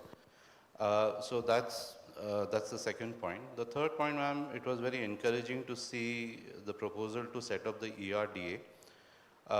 And one, based on experience in other countries as well as in Tamil Nadu, where we are doing something similar, is the request to see whether a very specialized small professional unit can be set up within the ERDA, which focuses on private sector catalyzing. I'm saying this because I know nodal departments will implement various projects, you will come up with innovative financing structures. But having that skill set at the center, which can work at scale, because here we are not talking a small scale, it's a huge scale, would be, and especially when multi-sectoral approach has to be taken, I think it would be very important. So again, for your consideration, ma'am. And we all spoke about, the previous session speakers spoke about the economic plan already there. There's a comprehensive mobility plan which ADB colleagues mentioned that they're working with you. So that gives you, ma'am, the opportunity to look at an integrated economic land use and transportation plan, which we have very recently worked with the city of Chennai. So hopefully the third master plan will reflect. And given all the fundamental foundational work is done, I think it's very good. Again, from the tourism heritage perspective, this is important because if you take this integrated approach, then there are a number of interventions that you could have a long-term vision of, both from the economic perspective and land use. Very simple example, ma'am, I think most of us would be aware, the Marina Bay area of Singapore. 30 years ago, it was planned as a flood resilience measure. right? But when it was planned as a flood resilience measure, they had also planned that within the next 10 years it would contribute to the water security of the city, and then within the next 5 years to the tourism potential of the city.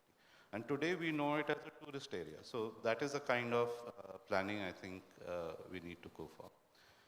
So I'll just maybe just run through the slides. I will not read through the slides, but tourism and cultural heritage is a compelling agenda. It has a strong employment multiplier, so I think it's very important. Next slide, please. Any tourism strategy requires skill development and strengthening the MSME ecosystem, which is at the core of the World Bank Group's approach to tourism and heritage. So I'm just flagging that. Next, please. When we look at tourism again, there are different, because it's a large region, so there are different locations which have different potentials. And understanding, planning, and then delivering to that is important. One would always want to start from 1 and go up to 4, which is looking at high value returns in terms of tourism and cultural heritage. But there is a curve that has to be crossed, and that requires careful planning and implementation. Next, please. I'm not going to run through all of these, but just highlighting 2 points. One is the importance of regional cluster development. The World Bank has been working in multiple countries, moving from single city or single location to regional cluster development. Albania, Armenia, some examples, I'll show you some photographs. And the success of this, of course, depends on accessibility, it depends on housing, it depends on many other services, which are going to come as part of your economic plan anyways. So that is something I wanted to highlight. Next, please. Next. Next. Yeah, sure. I'll share this now. Yes. Some of the examples of what we are doing across the world. Next, please. What I want to highlight is because we are part of this larger World Bank group, which includes IFC, which is our private sector arm. So the approach that within the World Bank that we have is in the tourism and cultural heritage as well as the larger urban development. For every 100 rupees that we are putting in, we should be able to leverage at least 300 to 350 rupees of private sector capital. I think that is the call which has been given by our president, who took over a couple of years ago. And that is what now we are doing in the state of Maharashtra, where we are looking at cities across the state, making sure there's a minimum of 3 times leverage in terms of getting the private capital in. And that, of course, requires a very careful look at what different cities have potentials, etc., etc. And that, ma'am, is something we'll be very happy to come and discuss with you and your team going ahead. Next, please. These are some examples. The previous one was on Indonesia. We have focused more on the job multiplier and the private capital. This is of the Pro-Poor Uttar Pradesh project, which looked at Agra, Braj, and some of the Buddhist circuits. Next, please. The Madagascar project, where the focus was more on ecological and environment-based tourism. Again, taking a regional cluster approach. Next, please. Albania, which is one of the more well-known projects, which led to a complete transformation of some of its 7 urban centers or tourist centers that were focused as part of the project. Next, please. This just shows some of the before-after photographs as well as the impact that it has had. Next, please. It's the same project, again, before and after, you can see the difference. Next, please. This is an ongoing project which again looks to leverage at least 2 to 3 times of private capital as part of the regional cluster development approach. So, ma'am, since we are short of time, I'm not going in details, but I'm sure I can come back, meet you, and follow up on some of these. Thank you so much. You know that the president of World Bank was also here. So there have been a lot of things happening behind the screen. So something will come up, and maybe you will coming up with all those redevelopment and other project and working with us, especially housing and redevelopment. Let us see. Okay, thank you so much. And now I'll request Mr. Mohit Das, Chief Resident Executive, Tata Steel, Odisha. I know him as a Tata man since many, many years. He has been working and being a friend of Odisha. I think a lot of CSR projects and all, I remember him supporting the administration very. Again, for paucity of time, I'll be really making you to speak very fast, 5 minutes, maybe you can keep your timers and go ahead. Thank you. Thank you, ma'am, for giving us the opportunity, and I'd like to congratulate you first, along with the Government of Odisha team, for making this BCPPR Economic Region Report on. It has been a great learning session for me in this convention. But coming from an industrial background, born and brought up in the state, born in Cuttack, groomed in Bhubaneswar, and worked in Kalinganagar for 20 years, gives me an entire gamut of what is happening in Odisha. So we come from a background where, ma'am, now that you have taken over charge of IDCO, which again Kalinganagar comes back, so that is what the notification says. So, ma'am, as you are aware, as Honorable Cuttack MP also showed, Kalinganagar is going to be the growth engine of the state of Odisha, where when Government of India is looking at 300 million tons of steel by 2030, and out of that 100 million tons will come from Odisha, and out of the 30 million tons will come from Kalinganagar. So that is why Kalinganagar is known as the steel hub of India, I would say. So currently in the Kalinganagar we have 11 million tons of capacity, and by 2030 we expect to reach there by around 30-35 million tons of capacity at Kalinganagar. So there is an approved project of Ministry of Commerce of Kalinganagar National Investment and Manufacturing Zone, which was approved in 2020 and supposed to get completed in 2035. So it expects an integrated industrial cum urban housing complex, and it talks about a small city of the urbanization of 10 lakh people. That is what it envisages and wants to get completed in 2035. But one of the major exciting figures which was given to us, Odisha 1.5 trillion economy, 60% urbanization, and 3 points, 3 pillars which Chief Secretary told: prosperity, wellness, and equity. What is the major thing today we are missing in Kalinganagar is the wellness part, the urbanization wellness.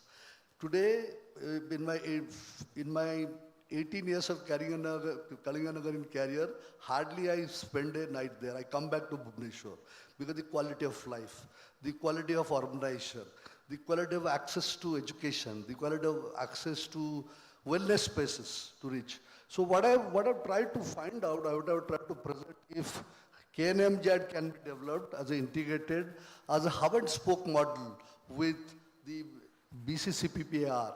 It can become a spoke of BCPPR, and we can look at all the economic corridor coming from KNMZ to Paradip and all the existing tourism locations. Let's say if my Japanese technical guys come, do they have access to Lalitgiri and Ratnagiri? Do they know that? Or let's say, do they have the access to Bhitarakanika National Park? Or let's say our existing temple tourism, Mahabreja Temple, or let's say the Ghadgaon Temple, how they link them as an integrated manner, so that a complex which houses around 10 lakh population by the year 2035 becomes an hub and spoke model for the BCPPR region. So that is my food for thought, and I request Government of Odisha to kindly have a look at it. That's all, ma'am, from my side. Thank you for sharing your experience, and thanks also for saving some time. Thank you. Now I'll request Mrs. Manvita Baradi, and she has been a pillar of strength to the department and helping us in various inclusive initiatives, whether it is a FSSM management, or whether it is about even heritage they are talking now. So I request her to share her thoughts on BCPPR and also working with Odisha, considering this as a, one of the major initiative, how you will be able to help us. Thank you. Thanks, ma'am, and it's always been a pleasure to work in Odisha, being a very, very progressive state, and we've been engaged with ma'am and the urban team here since 2017 onwards, working on sanitation workers' safety, etc. This is a new topic, but not new topic for us, a new topic in our relationship when we are talking about heritage and planning. As Urban Management Center, a non-profit in this space for 25 plus years, and mostly biased towards urban. When people were not talking of urban, we are based out of Gujarat, so one thing is also we are much more urbanized as a state, but working with monuments, working with heritage, working with city planning as an embedded function within the local governments is a forte, and we would like to emphasize that that's how we should look at the regional planning which we've been talking about. So first, congratulations to Odisha, and way forward the way we would want to work with the state. Next, please. I'll maybe, as this region has a lot of potential, I'm not going into detail, but what I'm going to speak about is the tools required to, one, adhere to what has been spoken about, what the vision document speaks about, and what our MPs, MLAs have kind of put it to the department as a need to look at in much more detail. Next, please. I'll be focusing on the region as such, but what tangible and intangible heritage we have for the purposes of tourism, which will lead to economic development. So the region has a soul, I would say soul, identity, and the spirit, because it has a temple, it has the intangible heritage, and it also has the large economic port, which requires to go forward. If somebody can see my gesture so that I can speak, and next please, it'll take time. So intangible heritage, the way performing arts in Odisha, it's not been spoken, but we need to look at, and in Gujarat, we've been a force as well as Performing Arts Institute, developed under the Urban Management Center. We're talking of theatre architecture, and Odisha has oldest caves which were theatre, like Udaygiri caves. If people don't know about it, one should go and visit. Early on, a performing arts belt. These are intangible, tangible heritage we should also look at and talk about it next. I'll focus now on heritage management strategy for the urban growth here next. Looking at how to, a framework to even declare what is heritage is very critical to harness the economic value. We've come up with such models in the state and across the country. We're looking at how listing and grading of heritage structure would be one of the tools to achieve what we've been talking about, and we have some frameworks for that. Like for our work under Ministry of Housing and Urban Affairs and working with the state government of Gujarat, we documented step wells, which are water structures, and the assets around it, and it has a whole framework of methodology of how to do it. These are tools your organizations can take it up.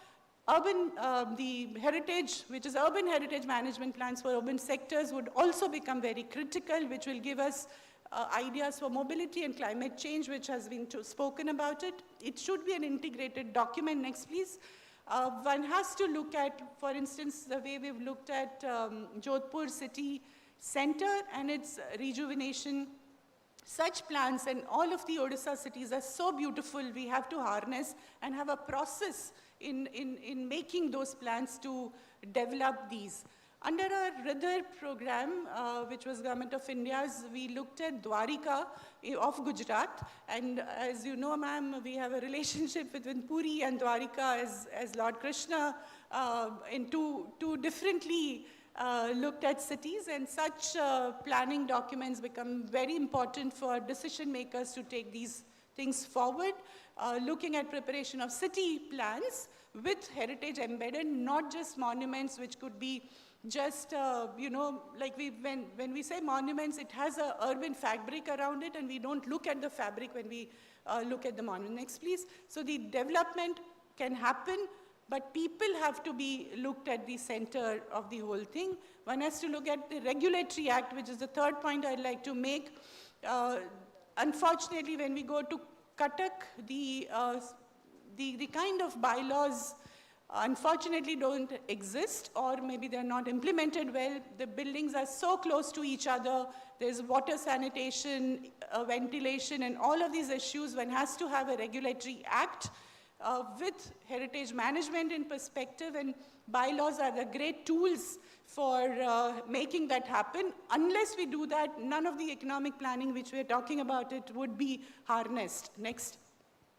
So looking at the fabric, again, bylaws are important. These are tools for us to be able to achieve what we can, and this has been, we've been able to do it in Dwarika with Sarkej Roja, and even the National Monument Authority have now accepted these bylaws for its future, and that has to be looked at our monuments in the Bhubaneswar being the city of 1,000 temples and a great university of temple architecture. Next, please. Next. Urban renewal and placemaking. We come from Ahmedabad. Ahmedabad is the first UNESCO World Heritage City, and the kind of documents one has to come up with and then gets into implementation phase is just a snapshot of kind of studies which would be required to look at a city and the city fabric. Next. Along with that, the city could be divided into various zones, and how these zonal plans, which will give you a document for your development authorities and city departments to look at how one can integrate the monuments along with that, the other fabric. Next, and could have a toolkit of how contiguous development and the image of the city can be looked at. Next. Building on that, one has to look at how climate change and vulnerability would impact our cities to be able to garner more investment into it, and look at how such tools can be required and used to work with the city governments. The fifth point and the second last point is about strengthening governance structures. Ma'am, you mentioned in the morning, and a lot of deliberation on regional authorities, yes, required. Along with that, what would be the role of the city governments, which are statutory bodies, to be connected? Some deliberation need to happen. One can look at more committees of, say, like we have a Heritage Management Committee in various other states, and Gujarat has one. What kind of monitoring mechanisms one can look at? So a suggestion along with the PMU, etc., but looking at Heritage Committee, which will give guidance and direction based on what deliberations happen. Next.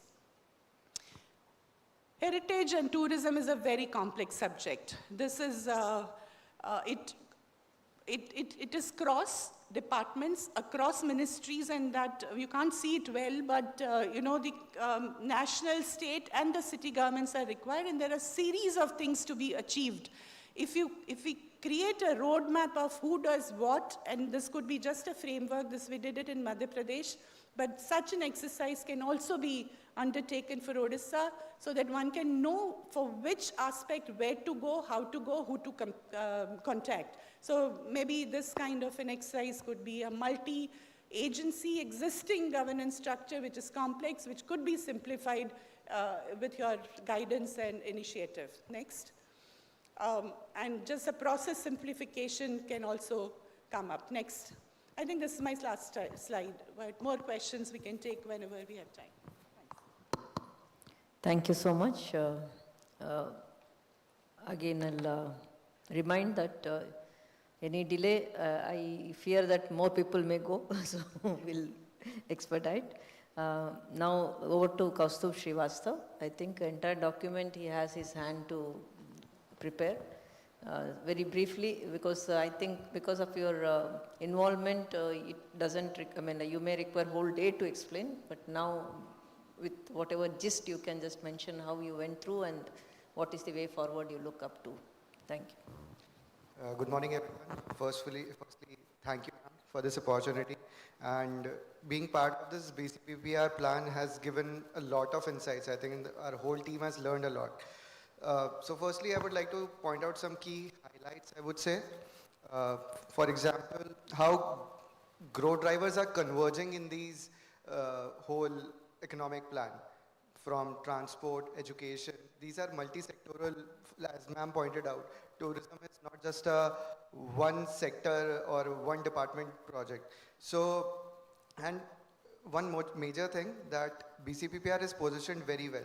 For example, you have, this is also pointed out previously, that how Bhubaneswar is a service-based center, then Cuttack is an administrator, and same goes for Puri and Paradeep. They also have their own sectoral strengths. So, for example, transport,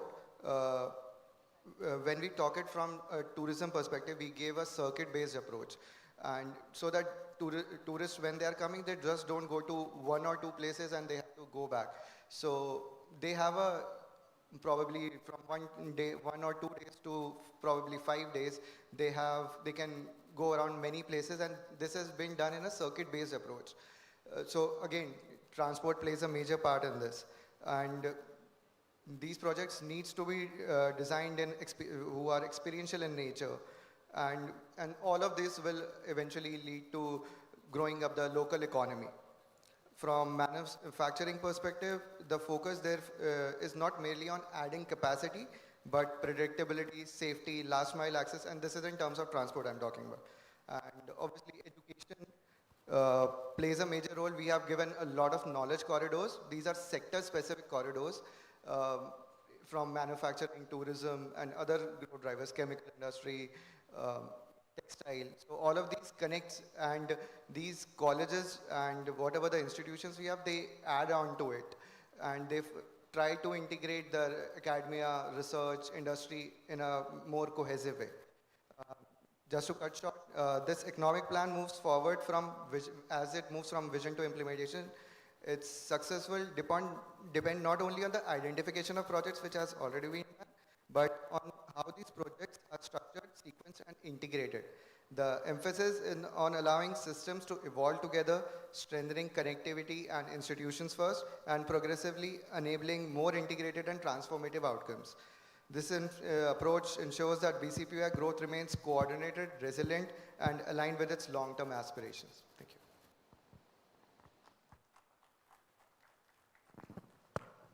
Thank you, Kaustubhji. Now, I have kept the best at the end. Now I'll invite Amitabh Thakur. He has been my favorite colleague just 2 days before when I left the Commerce and Transport Department. He has done extremely good work in transportation, not only as a regulator, he's mostly a facilitator, I see. He has done few initiatives, so I'll request him focusing on urban transportation and then the last mile connectivity, your views, and considering BCPPR initiative. Thank you. Thank you so much, ma'am. You did not have to add till 2 days ago, because it's always, I was going to address you as my boss, and it's always good to have your boss on your right side. Yes, sir. Good afternoon, everyone. So I'll be talking from the transport department's perspective. A lot of work has been done in this regard, and under the stewardship of Usha ma'am, and we had planned to do a lot more things. So it's good that she's there. She's steering this entire project of BCPPER. So as far as transport is concerned, I'm like, what do we look at. We look at some safe and assured transport. We look at the competitiveness. We also look at the predictability of deliverance of whatever is the intended, be it freight or passengers. So, I mean, even though I have a presentation, but I would like to speak extempore just to make it short. As far as safety is concerned, I mean, I'll just narrate. I happened to meet two professors from Germany at the Utkal University yesterday. So one of them was sporting a very nice band on his right wrist. I asked him, why is that? So he said that, no, my wife gave it to me. And they have been coming to Odisha for the past 30 years, saying that there is always risk of accidents when you move on the road. So you take this band. And he's actually right, because in this region, like Khurda, under Khurda district, we have Bhubaneswar, Cuttack, and then parts of Jagat Singhpur, the Cuttack Paradeep Road or the Bhubaneswar, as far as Puri is concerned, the Bhubaneswar-Puri Road, they are very susceptible to accident. And as Mr. Mohit Das said that he would travel from Kalinganagar to Bhubaneswar every evening. So the pace of travel is taken care of, but the safety is not taken care of. So we have done a lot as far as the safety and assurance of travel is concerned. I mean, the steps that is being taken for construction of the ring road. So that will help us to take out the conflict between different kinds of vehicles on the road. We will also be able to segregate the goods traffic, because now we have the situation where National Highway passes through two of the most populous, I would not say cities, two of the most populous towns of Odisha. Now that is something not very, it's not very good. So once this ring road, the three-tier ring road comes into being, we'll be able to take care of that. We'll be able to send the freight traffic, which will also help in reducing the time of travel. Then, as far as logistics are concerned for freight transport, again, I'm like, Usha ma'am did this. We'll have a full-fledged logistic park, which will have multimodal facilities at Paradeep. I mean, inside the Paradeep Port Trust, a huge logistic park with parking facility for more than 1,500 trucks. We'll also have a railhead there, and then also connectivity with the inland waterways to Paradeep. So this takes care of most of your problems. Now we'll come to the cost factor. As far as the goods freight transport is concerned, I believe it's almost around 6.5 rupees per ton per kilometer, whereas the national average is roughly around half of that. Now, what is the solution that we are looking at? In this BCPPER region, we have many truck associations. We have individual truck owners also, and nobody talks with each other. So, ma'am had, in fact, she had floated the idea that let's bring them all together. Let's explain reason to them. Let's do something like has been done in Anand by Amul, I believe. So we have already taken many steps in that direction. We have brought 2-3 truck associations on the same platform. That also takes care of the many court cases that we keep fighting and the truck associations keep fighting. So this will help them pool in their resources, and then it also helps us in that the newer trucks are sent for long distance travel, and the older ones, they transport goods within the only for short distances. Then public transport, as somebody was mentioning in the previous session, that a lot of individual personal vehicles are being purchased in Odisha. So this is for the information of the House, that 70% of the total sales of vehicles in Odisha is of two-wheelers. Now, why is that? That's because the concentration of bus per lakh population is one of the least in Odisha. I mean, it's even lesser than as compared to Bihar and West Bengal, which are very populous states. We aren't a very populous state. So what are we doing about that? So this capital region, urban transport, Mukhyamantri Bus Seva. So all these are being introduced. We now are also catering for last mile connectivity. A couple of days ago, Honorable Union Home Minister announced the Bharat Taxi Service. For the information of everybody, we have a similar app, and Government of Odisha under Department of Housing and Urban Development has been doing the same thing in the name of Odisha Yatri. I would request all of you to book your travel on Odisha Yatri, where we are not charging any commission from the drivers, and we have already crossed 1 crore rides, and this has been done over a short span of time, and this is being now planned for not only multimodal transport, but you will also have deliverance of services on this application. When, as ma'am said, that when we go abroad, even at places where you don't know the local language, all you need is a tourist information card where you can plan your travel, you know which mode of transport to take. So she said that we should have an app where while sitting at home, I should be able to book my travel from my home to, say, Jagannath Temple in Puri. I don't have to go to the, from my home to the nearest bus stop and then plan my travel. So all this is being done, and I'm sure the experts here will be able to add value to what is being done. Then comes the EV policy. We have one of the most robust electric vehicle policy. In EV policy 1, we had focused more on giving subsidies for purchase of electric vehicles. In EV policy 2, we have taken that many steps forward. We also have off-the-grid charging facility for the vehicles. Those are being used in the ports. We have not only increased the subsidy for private vehicles, we have also introduced subsidy for heavy commercial vehicles.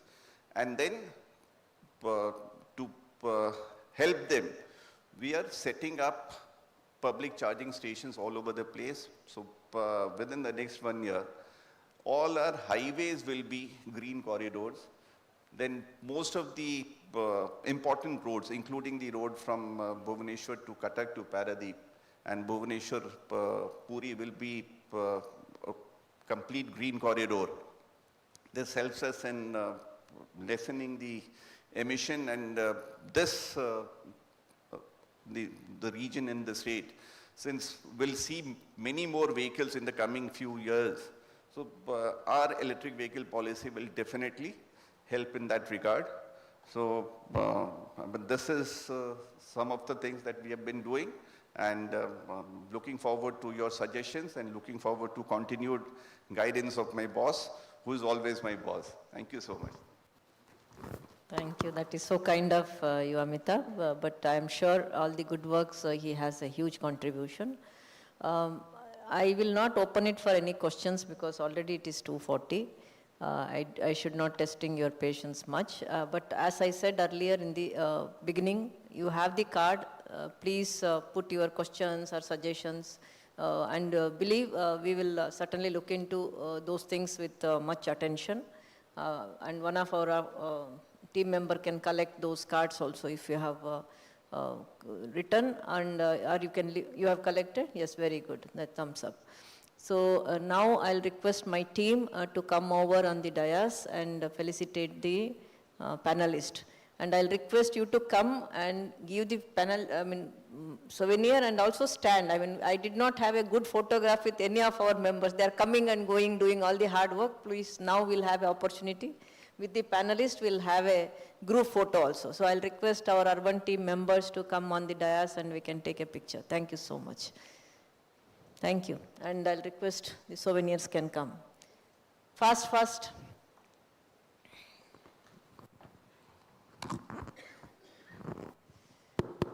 The souvenir which we have been giving to the panelists, it's a small jewelry made by Bonda tribals of Malkangiri. So they are primitive tribes, what we call PVTGs, and they have made it under the skilled in Odisha. So they were trained and they are doing it, it can enhance their livelihood. So we thought what best can be their, souvenir when we can contribute to their livelihood as well as it is a masterpiece in your drawing room. Thank you.